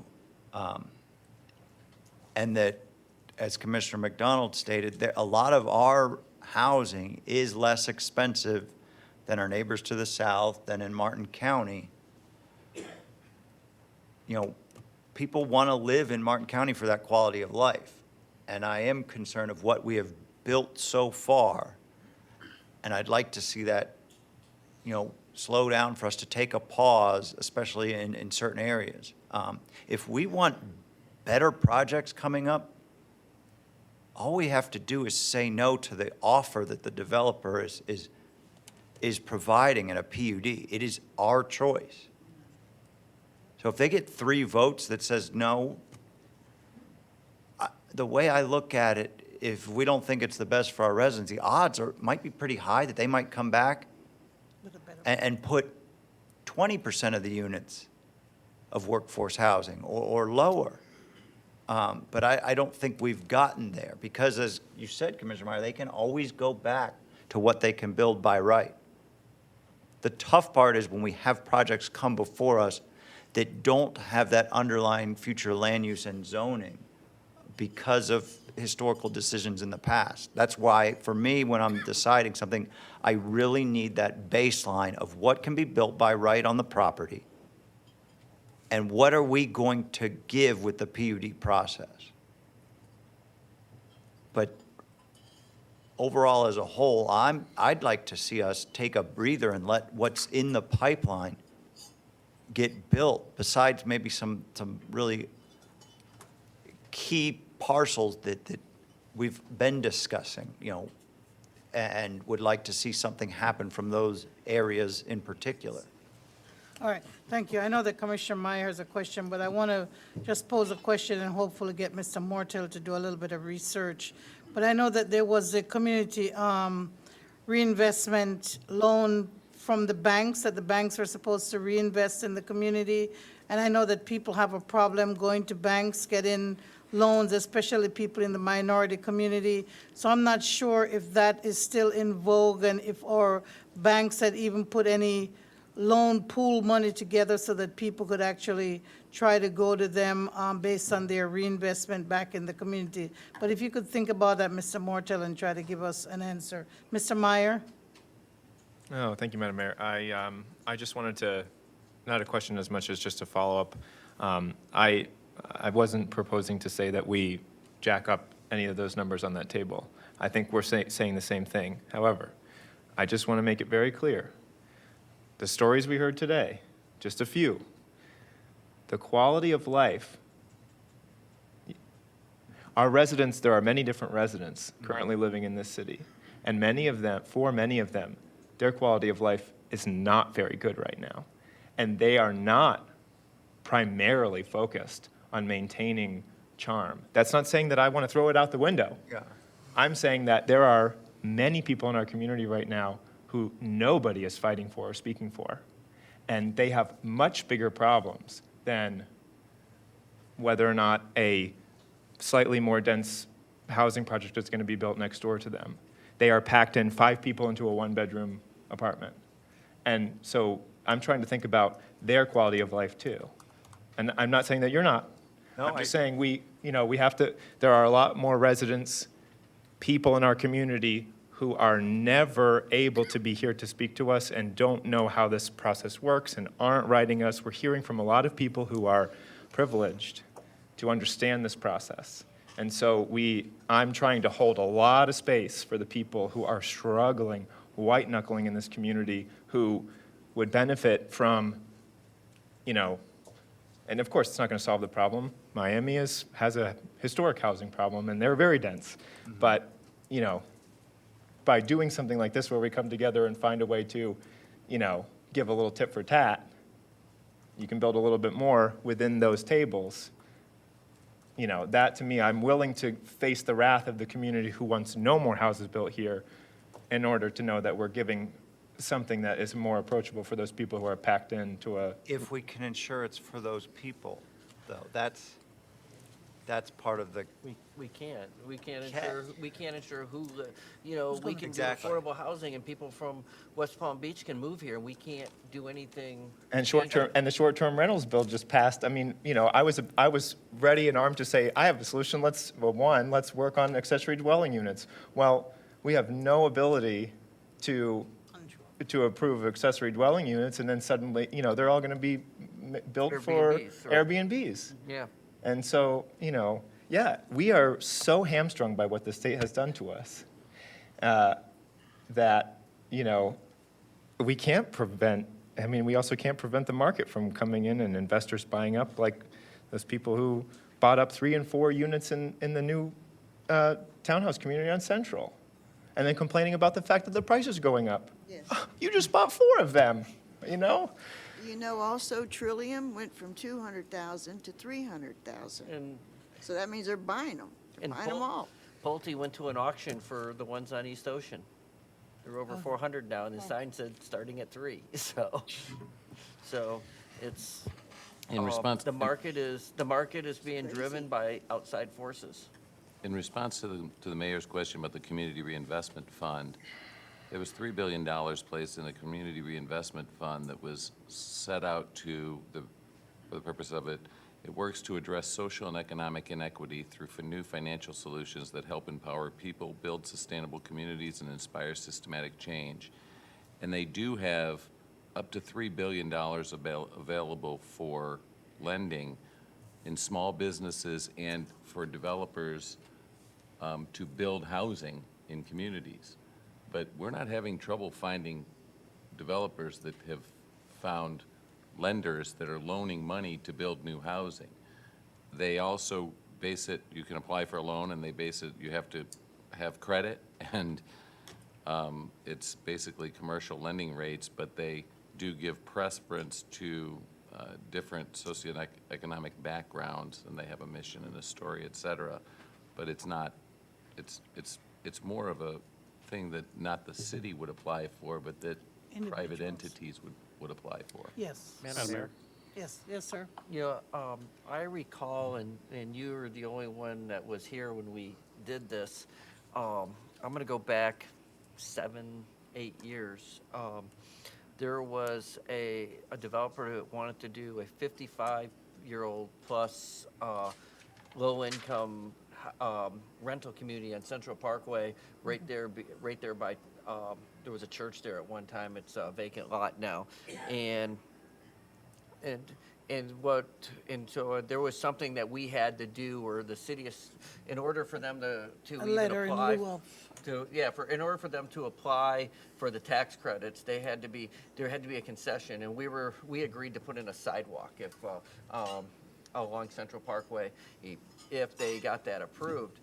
But those tax credits that the developers are going are so competitive, and from the way I understand it, and I'm not going to say that I'm right because it's a very minimal understanding, that they look at the community as a whole as to the poverty levels versus income and all of these. There's multiple factors that go into these getting to winning these tax credits that they use to build the low-income housing, such as the crossings.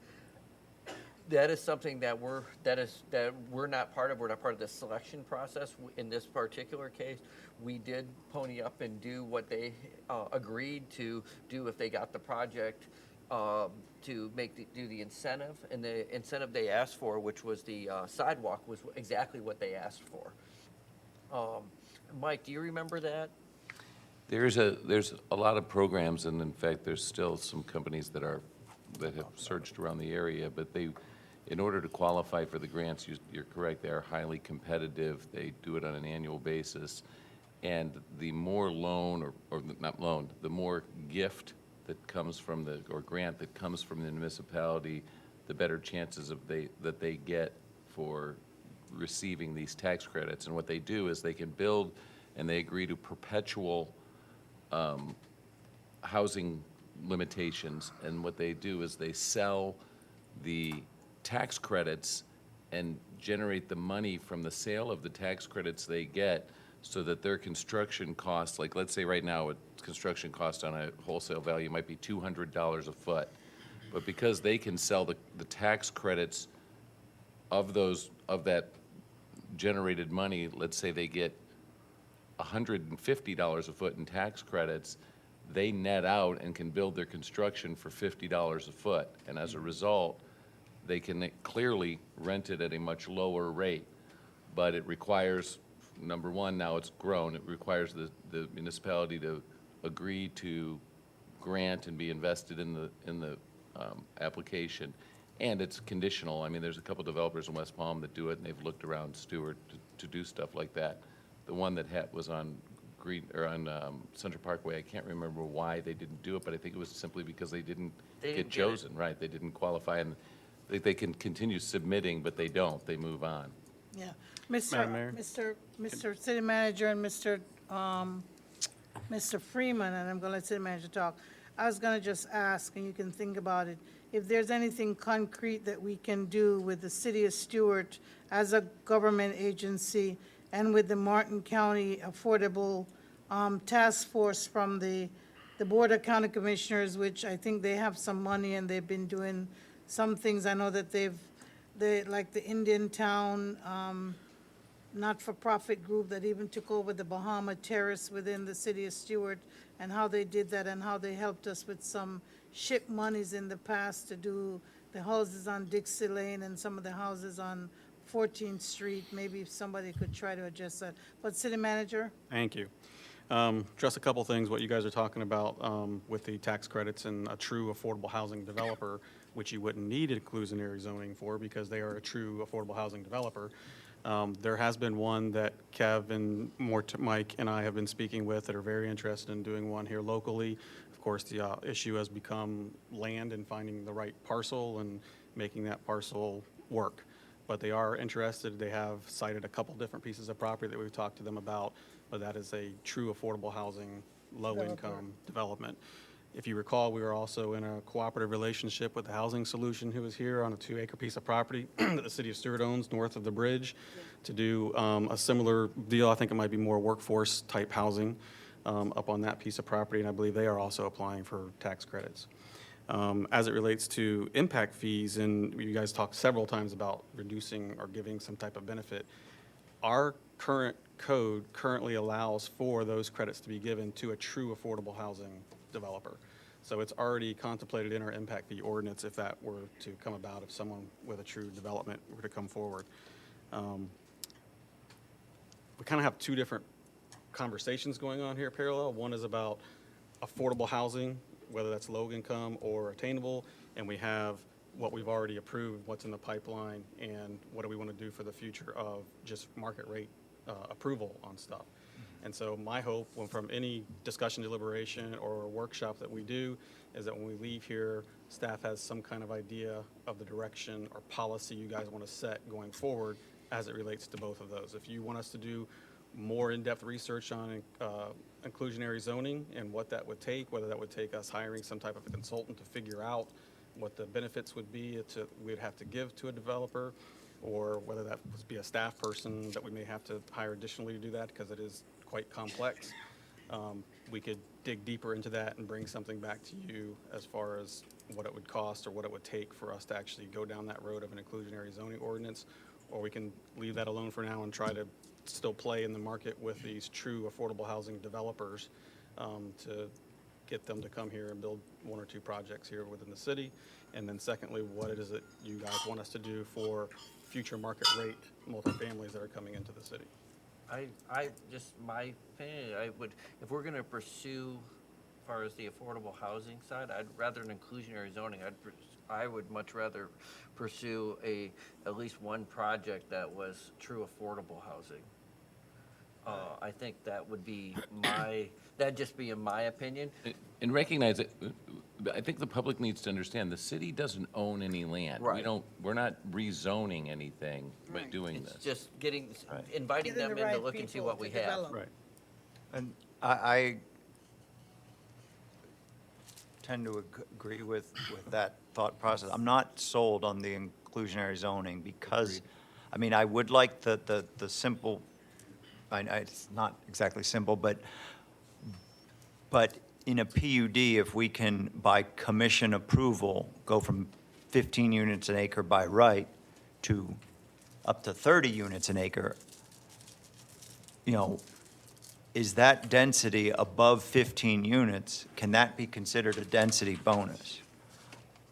But other than that, the inclusionary zoning is, if we have to fully offset the cost to a developer, that's just funneling money around, whereas that that money might be spent incentivizing, you know, a true developer that specializes in affordable housing for tax credits, or that money might be spent better working with Habitat to build a few, you know, houses as we have done in the past. Okay, thank you. I did ask about the collaboration with the Martin County, but, and what has happened in the past, but that's okay. We know what the history is with the SHIP monies and those two developments that were done in the city of Stuart. Mr. Freeman, okay, you have that density map up. I just wanted to ask a question about East Stuart at 17, units per acre, single, also multi, also PUD. And I know that there was a East Stuart special zoning district that was proffered at some point to ask the Yes. residents if they were interested in that. Yes. And that would bring a certain type of PUD development, possibly up to about 28 or 30 units per acre? Well, not necessarily. What we looked at in East Stuart, and taking the community's comments into view, and also it's some of the very things that we've heard tonight. There are certain zoning restrictions that exist now in East Stuart that prevent a large area of lots in East Stuart to be developed for residential only. So our proposal when we took that to the community would be to remove the mandate for commercial to be held with residential, or residential can only be built with commercial. That's like along East Avenue. That's along, it's quite a big, it's the business mixed-use area zoning in East Stuart, and it's a central part really of, you know, the edge of, well, I say it's the edge of East Stuart, and it's the edge that, if you look on an aerial, has got the most vacant property on it, and that is just, at the moment, it's just impossible for people to come and build a home on there without having a commercial unit attached to it. It really just, from a staff point of view, makes no sense. And so we heard from Mr. Gore earlier that he owns lots in East Stuart. Part of the zoning proposal that we were looking at would be to help people who owned lots in East Stuart, the people who live in East Stuart, to release some of the potential of their lots, to allow, within the density that we have here, it's not a density bonus, but to allow them to put on their lots more than one single-family unit. And that was rejected by the people in East Well, I don't Stuart. think we got to a point of rejection. It got to a point of controversy.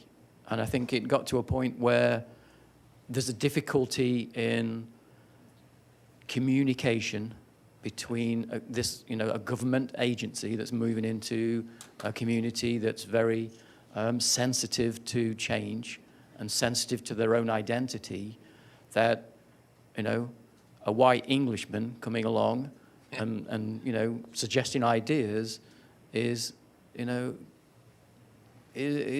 concerning. And, it's a lot of how do we reach that and convince and reassure that community that we're trying to do this in the best interest for that community To reduce ensure the barriers. future of that community.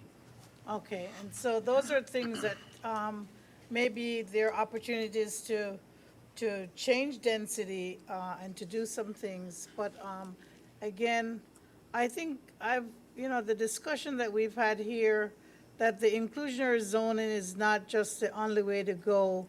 There are other things to do, and I like city manager's idea of let's figure out what it is that we need to study and what we can study to bring something in. And I think I definitely would like the idea of looking at what potential build-out would be if something like the zoning that had been proposed, or the idea that had been proposed that would give people potential to do more with their lots in the East Stuart area. if that could be looked at and re-examined and looked at with the community or looked at with a professional developer. We also heard from the public of someone who said that they were very upset at the probably the most affordable housing that was available in all of Stuart, that those went down because of code enforcement issues. And yes, it is private property and it's up to the private developer to do what they need to do. But if we can create some opportunities or a way forward or some incentives, I think those are the projects, like Mr. McDonald said, let's work on a project or let's work on something that maybe we can see, something that says this is an affordable housing project. And I know we're looking towards Mr. Blunt and some of the other group members who are involved with wanting to create affordable housing, but everybody's trying to look at us for a way forward, and that way forward is not money right now.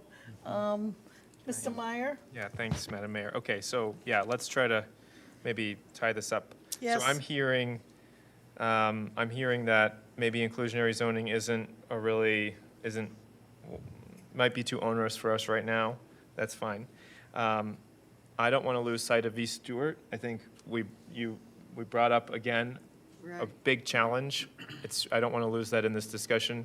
There are code restrictions in East Stuart that make it impossible for somebody to build a house on their property. Yes. Because it is supposed to be commercial and residential. Yes. I know we had a lot of controversy with that last time. I think now maybe it's time to start rolling that back out again. Okay. And maybe identify the key stakeholders that came out against it last time because of the confusion, and maybe envelop them in the process from the beginning so that they can be champions for that education.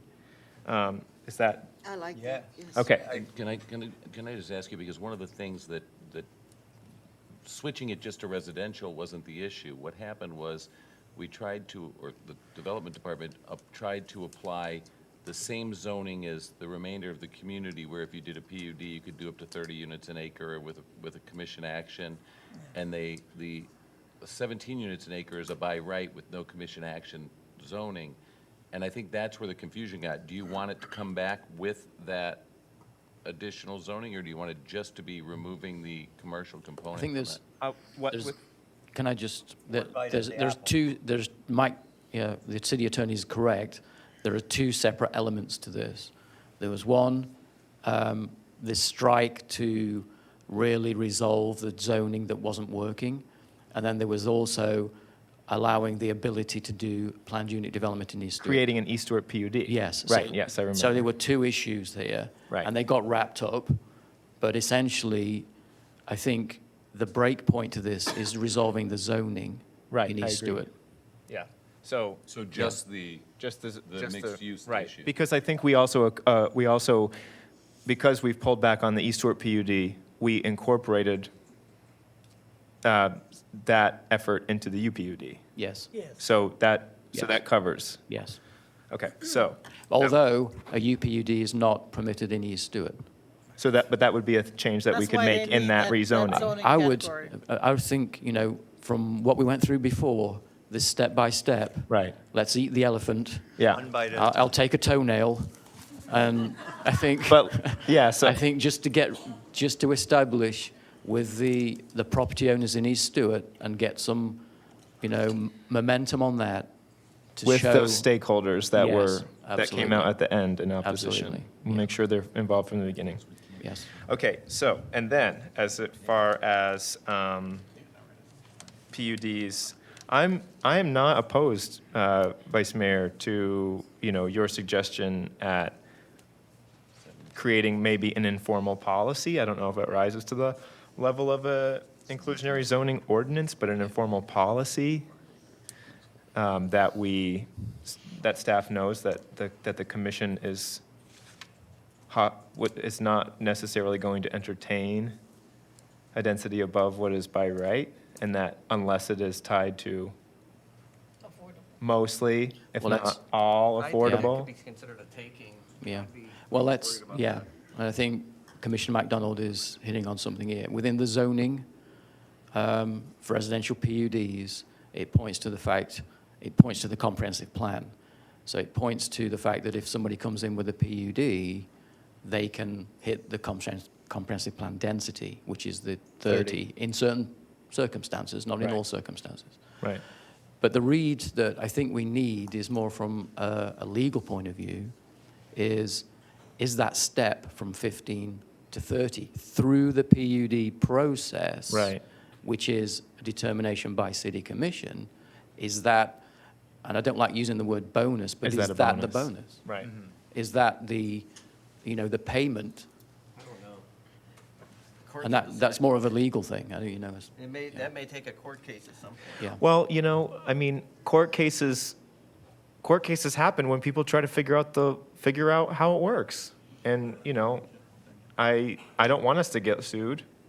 I don't want to cause any undue harm to property owners, but if we sit around waiting around for it to get battled out in the courts for the next 20 years, I mean, I don't think we would go through that.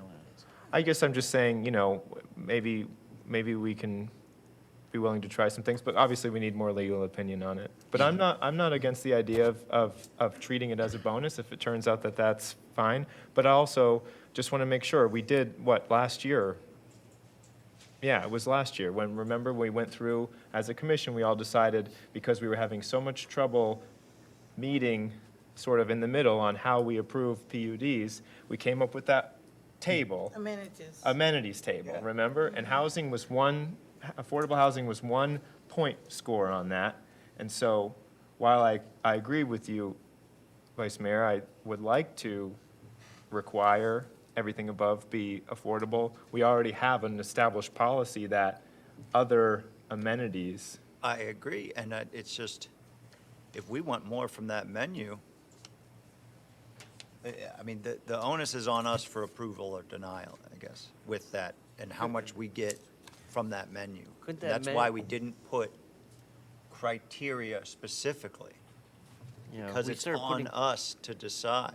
Yeah, we start putting too much weight on that menu, then it may become that if someone does something, we have, No, where we don't approve, and that if they start putting, and that's the same thing I said back when we approved that, and I still worry about that. And if I remember correctly, and this is going back even before my time, but from talking with other commissioners, talking with Mr. Mortel, talking with Terry O'Neill, over the years, when the city came up with the 15 by right up to 30, the legislative intent was to allow up to 30. And the only reason why it they put it to come before the commission, so that there was something that you could extract some amenities out of it. Right. So with the comprehensive plan, my concern is if we start saying,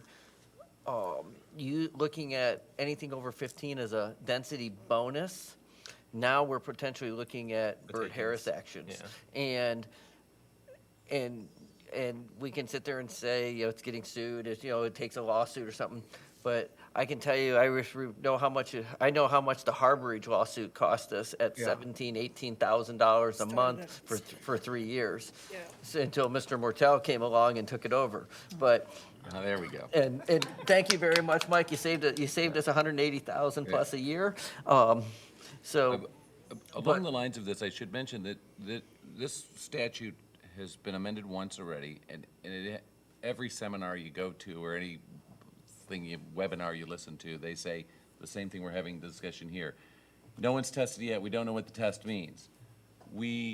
I have heard a lawyer say that they think that if you read the plain language of the statute, it says you have to give them something that's beyond what's already in your ordinance. So the question becomes, since it's already in our ordinance to 30, is that beyond it? But the Florida Housing Coalition has put out information that says, well, if you take a property that's zoned agricultural or B, whatever, commercial, and it has 0 units per acre, and you're converting it to units per acre, they argue that in and of itself is something that you can measure as the incentive. However,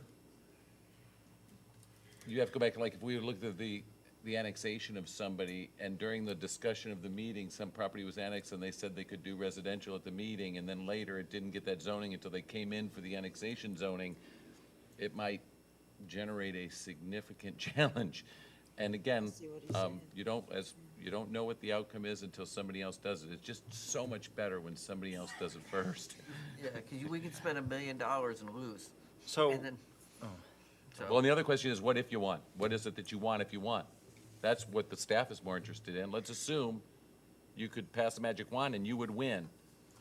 Then what is it you're interested in? Are you interested in us telling developers you're going to give them density bonuses to 24 units an acre if they'll agree to give 15% affordable housing? Because at least that gives staff something to work with, and we'll go out and start trying to mold something. But let's not make it a win-lose thing. Let's just say, what does the commission see as the solution, regardless of the fight, if in fact it were in a situation we could do it?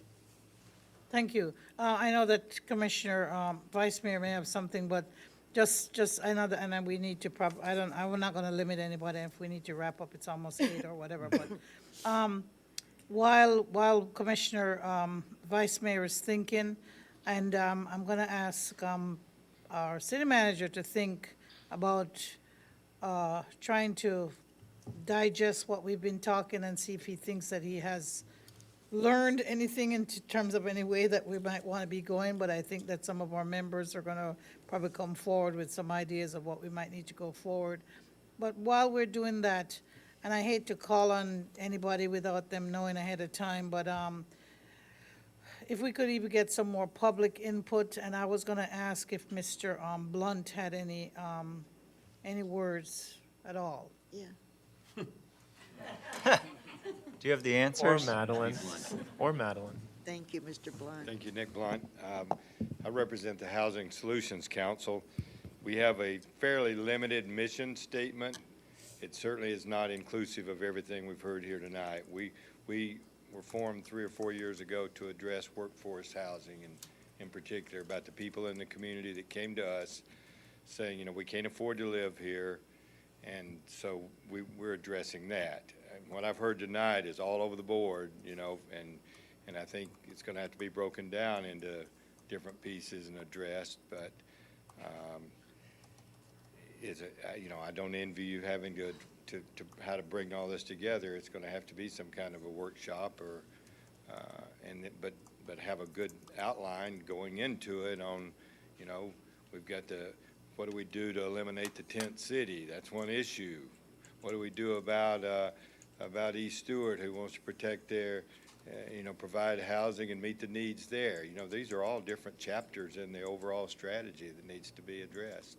And we're going to continue on. I'm not saying we're not going to shift our mission at some point in time, but right now we're addressing a certain segment of the population that their salaries are greater than too great to receive any kind of government subsidies, but yet they can't afford market rate in Martin County. That's the group we're addressing. In round numbers, in this area, median income continues to rise. Just since we've been working on this project, it's gone from about $57,000 a year to $71,500 just in 3 or 4 years. So, it's we're looking at a number that people are making between $30,000 and $60,000, $40,000 and $60,000. That's a segment that our organization is working on. And there are others that, there are other models with Habitat, other organizations, and part of our mission is to advocate for affordable housing in Martin County, which is a very broad term. So I don't know if that helped, but that's our thoughts. Thank you. Ms. Greenwood? I just wanted to add also with Housing Solutions Council and Family Promise, with respect to what you were talking about, we talked about a workshop we had maybe 2 years ago now with the city of Stuart, and one of the things I had suggested is hiring an outside facilitator to facilitate a conversation between the commissioners and the East Stuart community, because there's a lot of distrust, and sometimes when you bring someone outside to kind of facilitate a conversation, it becomes a war. And each time came to a commission meeting, it was the same thing over and over again. There was never a solution. So I've seen other communities solve that problem where they can kind of resolve and bring about a level of trust by going through this exercise, but it's not in this type of environment where you've only got the green card, you just have a few minutes. It's a true workshop. And so I really do highly recommend that, because many of the members after that meeting came up to me and said, can you help me? And then, you know, they want change, they want something done, but they really do not trust for probably really good reasons from times past historically. So I do highly recommend if that's something we can do, and I do have a person I can recommend to also facilitate it. Nothing to do with us either directly, so. But thank you for what you're trying to do, and I think it's very important. We are seeing in Family Promise, I have to say, we're seeing a lot of Palm Beach County people who, even though we're really affordable, because we're more affordable than other counties and communities, people are moving in here and moving locals out. So, and when those people move into our communities, the thing that we really don't want to become like Palm Beach County or the county south of us, we end up becoming like that because we aren't making it affordable for our locals to stay here. So for our children who are having, for people who are having children and their grandchildren, we've got to make room for them here. We've got to make room for them somehow. And we can do it where it won't look like Palm Beach County, but Palm Beach County people are coming and buying everything up, and their locals are having to move out. And the flavor of our community will change, and it will become more like those counties because they're going to want some of the same amenities and things that they have there, and they're going to want it here, and they'll make it happen. Just saying. So don't get me started. Right? Thank All right, you. thank you. Can I call Miss? No, get you started. Come on. I want to hear more. While Miss Nealon is coming up, I'm gonna ask, is that Miss Nealon? Yes. While Miss Nealon is coming up, I'm gonna ask Mr. Ranieri to think about, when he might wanna discuss with city manager about offering that, poverty workshop again to really bring us in, especially in light of COVID and what has happened and how we've seen changes in our community and who are coming to you and asking you for help for food as well as for housing. And it just makes such a difference. And Rob, I know that you know that. That's why you do what you do. Ms. Nealon?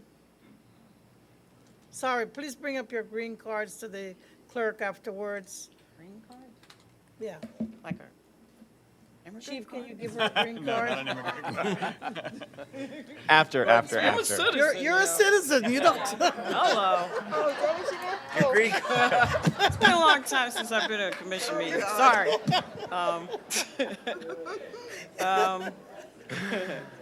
I've known Eula Just as bad as forever. showing the vaccination ID, sorry. I've known Eula forever, and I've been to my share of charrettes on what the city of Stuart could or what the community wants it to look like, and I've seen very little change in all these years. My experience with affordable housing, someone mentioned, I think this gentleman right here mentioned Habitat for Humanity, and I was on the board for several years, and we came up with the Carter Project in Indiantown. That is a true community. They got together and they made the impossible happen. They had the federal government, EPA, they had Boys Girls Club, and they had Martin County, and they got together and they made it happen. They had a vision. I gotta say, Margaret really had this vision for, you were involved in that, weren't you? Yes, I was. Yeah. And I cannot even tell you that was beautiful, and it can happen. There is affordable apartment buildings right across the street from Terra Firmata, okay? I gotta walk through there every single day, and there are kids that live in those apartment buildings that the city is renting. That apartment. The housing authority is Housing renting. Housing Authority. That, you don't have anything to do with that? No, ma'am. Okay, all right, sorry. But yeah, it's just that when you're making these decisions, please, yeah, make sure you get the residents involved, but, having a vision, like taking a trip to, I don't know, Delray or Italy or, Italy. somewhere where there's a community that's making it happen. When you start talking about putting apartment buildings down, this is what I see. I see East Stewart and boom, there's an apartment building right there. I don't see East Stewart as, how it can be like a community that everybody flows in and out of. The police department, sorry, when they, it's beautiful, all right? Somewhere along the line, they got what they wanted, and it looks odd in that neighborhood, but it's beautiful, all right? I already spoke about this once before, but there's that apartment building that somebody bought, and there's no landscape. It looks awful. The Cherokee. All right? I mean, would you have that plopped in your neighborhood with no landscaping? Would you really let that happen? So those are the things that, that I see that, you could do right now. Okay, the bell rang. All I'm saying is, this man has really good vision. He's made it happen, and I think we can make it happen in East Stewart. Thank you so much. Thank you, Rosalind. Mr. Skyers?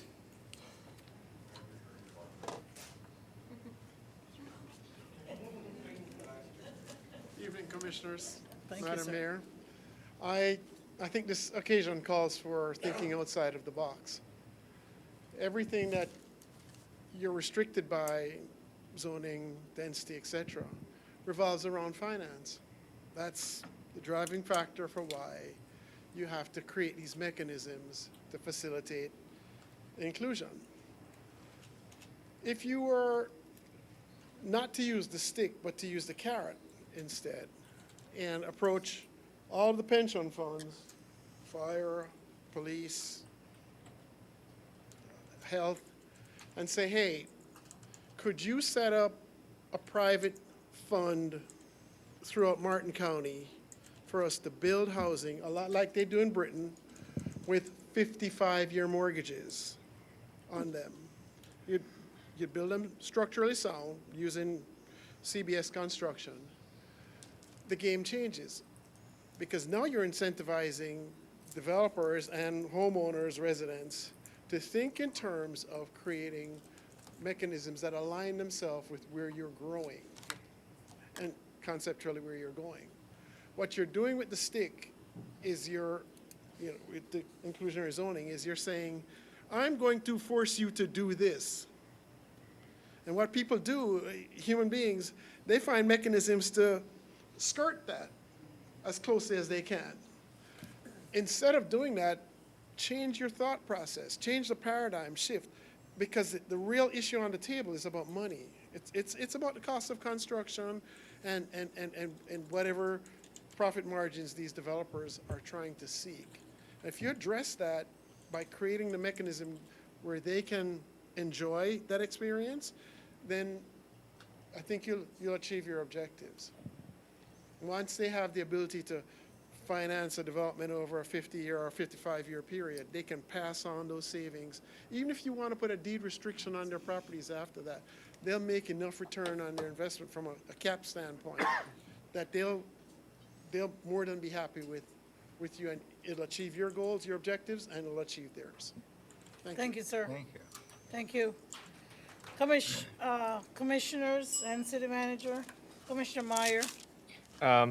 I just wanted to say that I'm hopeful that the Housing Solutions Group is going to, with our help, quickly start working on building that project, and hopefully we can find other private builders to manage affordable housing units. I think it's important that we remember that if we rely on everybody else to just plop affordable housing units in certain places, we are kind of creating disparities by geography. The reason I've always been attracted to the idea of setting aside unit set-asides within one building is that community, the sense of community and integration is reinforced by that. You've got people of mixed income levels living together in community, not pushing poor people over here and the wealthy over here. So we have to have a variety of approaches, and I think, I just don't want us to lose sight of, we can ask developers, however way we figure it out. I think it is a good idea for us to keep up that initiative to be asking developers to put affordable units in new development, so that we're not just looking at, this is the poor side of town, poor development, poor people development over there, and then we have this, everybody needs to live together. So that's a value of that approach. It creates a stronger more resilient community. Thank you. Vice Mayor? So I mean, it's clear we all want affordable housing. That's easy. The hard part is, how do we ensure it's residents of Stuart that are achieving that housing? And that's much tougher at doing. That's why I like the idea of looking at specific areas where the odds might be higher that it is residents. If you pick an area that already has an established community, hopefully the families of that community or their kids will go there. I mean, that's my thought of the goal. I agree with you, Commissioner Meyer, that we do want it balanced, and then the 10% or 20% or 30% here and there in different projects is a way to spread out that, so you don't have one area. I think what we all need to do, and Mr. Ranieri kind of mentioned it, is we don't have to invent the wheel here. I think we can all look and try and cheat and look at other municipalities and talk to residents. What do we want to become? Let's try and figure out, as he said, there are other, municipalities and places that have achieved, or attacked affordable housing better than we have done so far. There always will be. And we should all try and look at cities and towns the size of Stuart, or a little bigger, and look at a model of what we want to become. Yeah. That's touching, on affordable housing.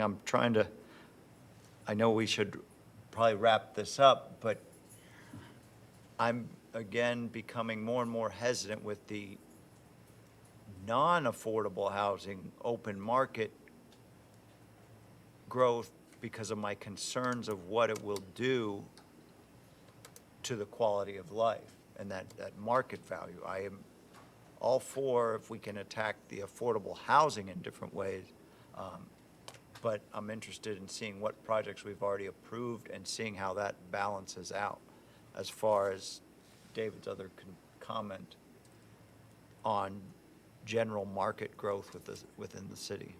Yeah. And in terms of federal funding and communities that have applied for federal funding, some of those communities do have the income, they have the numbers of people as well as the income numbers that can meet it. Because of the income of our residences in Martin County, and then the ones who can't afford it, in Martin County, in the city of Stuart, are moving away, then we're losing that little pocket of people who could qualify under those income levels. So it's a very, very complex issue. If anybody would like to say anything, or maybe city manager, would you like to figure out? I think that I agree with Madeline. I agree with Ms. Greenwood that we need to go further. This is your idea, Mr. Meyer, that we wanted, and I've asked before when we've had developers come in as lately as the Costco project, that we do this negotiation and we do this dance, and the dance is not working for everybody. Some people are not feeling good about it, and so we do need to have some policies. And that's why you said, let's talk about housing. We've been trying to get this done. That approach that Ms. Greenwood suggested, especially if we take a little bit at a time and maybe look at an area that we see that we're losing people, we're losing the character of the community. We don't want to have this gentrification happen where the whole character changes. We want to, in fact, build up a community such, and that's using just East Stewart as an example. You can see that all of those are land use designation. East Stewart shows up as a land use designation as well as it's an actual neighborhood. So it's very, very important that we figure out what's happening, and maybe we can use that as an example, and I would be willing to get some investigation and some background on trying to get somebody to try to deal with that area. We have prime properties in there now that people are looking towards, figuring out what is their expectation for development. And so, city manager. Yeah, I think I have a summation. Now there's a third piece of the conversation, which is East Stewart specific. So the East Stewart specific, moving forward with maybe getting someone to help us get a better relationship with the community, or be an intervener with us in the community to try to move forward on the previous zoning ideas that came forward previously. As far as the affordable housing, work with a developer that specifically addresses affordable housing rather than going through the inclusionary zoning issue. And as far as the market rate stuff, I've only heard one commissioner talk about that, so we're still open for business. Can I ask if the vice mayor is, I mean, are you proposing, because you said let's cool off, like you would prefer that staff not entertain any RPUDs until further The notice? moratorium we're talking about? I don't think we can do that. We wouldn't do a moratorium, but obviously there are recommendations at the staff level when someone comes in and they're looking for something above 15 units an acre. Yeah, we want a whole lot more on the menu if we're going to accept it. Okay, more that's one amenities. commissioner. And then from a construction cost, that's clear. If that's the position of the board, that's good, that we'll know to tell them that they need to that. pass. I mean, I'd like I to think see, the market is the market. You know, what they come in. I mean, I'm not comfortable with us encouraging it or discouraging it either, you know, one or the other. What comes in, and then we decide when it gets to us.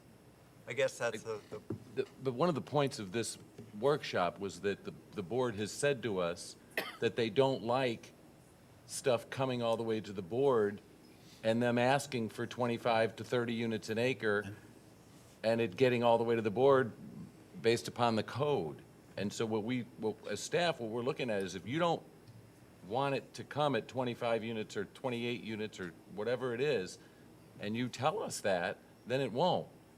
But if at these meetings, we have the communication that you still want it to, the developers, and you know, Mr. Skyers knows a lot of them, he'll be the first one to stand up and tell you, they're not trying to lose money on their deals. yeah. And so they're gonna try and maximize whatever our code says. And at the end of the day, though, I guess no, we can't just do a moratorium on building. I mean, but if the direction of our PUDs, if the direction is though that right now or for the next 6 months, we're seeking a lot more of the list of amenities that benefit City of Stuart residents, you know, that adjusts to the market. But I mean, I guess that's whether, I mean, that comes down to our votes and deliberations, I guess. Okay, commissioners, what shall we vote on? There's no vote. I think we just gave direction. Okay, and we accepted the direction that the city manager summarized? I wouldn't necessarily say we are open for business. Well, let me tell you, there's stuff in the pipeline, We are so. interested in seeing things. Okay, let's put it this way. The Wells Fargo and the side piece of property next to it that the CRA bought for redevelopment, we've had a couple of different developers come in and speak with us about that. I've had staff put together an RFP, and it would be a residential, high-density location. Is that an RFP that you guys want me to continue and bring to you? In the heart of our CRA, absolutely. That's where growth should happen. Okay. may I ask, And thank you, Ms. Bruner, hold on one second.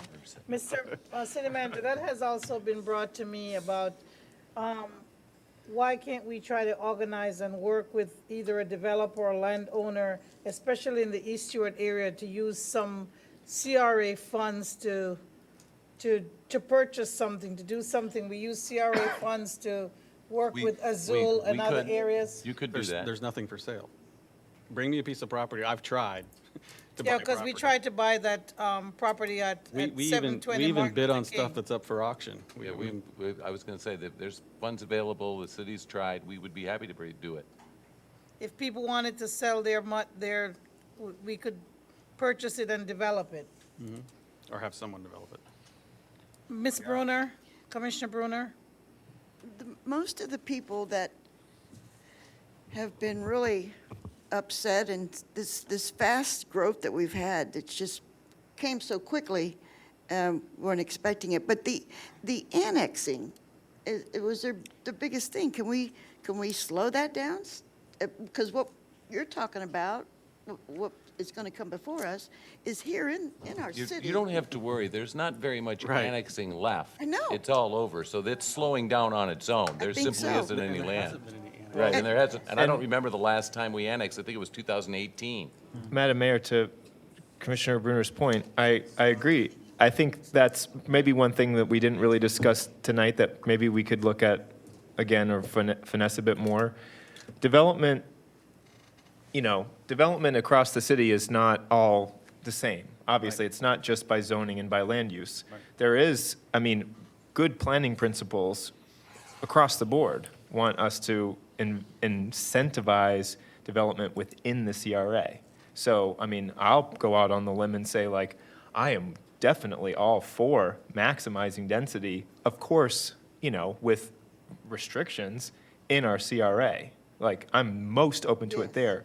Stuff on the periphery of the city, I agree. That's where we can be a lot more conservative. Inside our own. But in the CRA, that's where that's the whole point of all of this, is to incentivize growth within the CRA, in the heart of the downtown.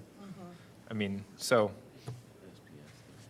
That could be a policy to work. I like what both Commissioner Meyer and Commissioner Matheson said. I'm right there with you. So whatever we can do to make things better for ourselves and the people of the city. Are you saying you didn't Clear as like mud. what the mayor said? Clear as milk. And my mayor. So, city manager? Nope, ready. Unless you guys have something else for me. Yep. We're good. Good. Everybody's good? Okay. We're going to adjourn our meeting. Thank you so much.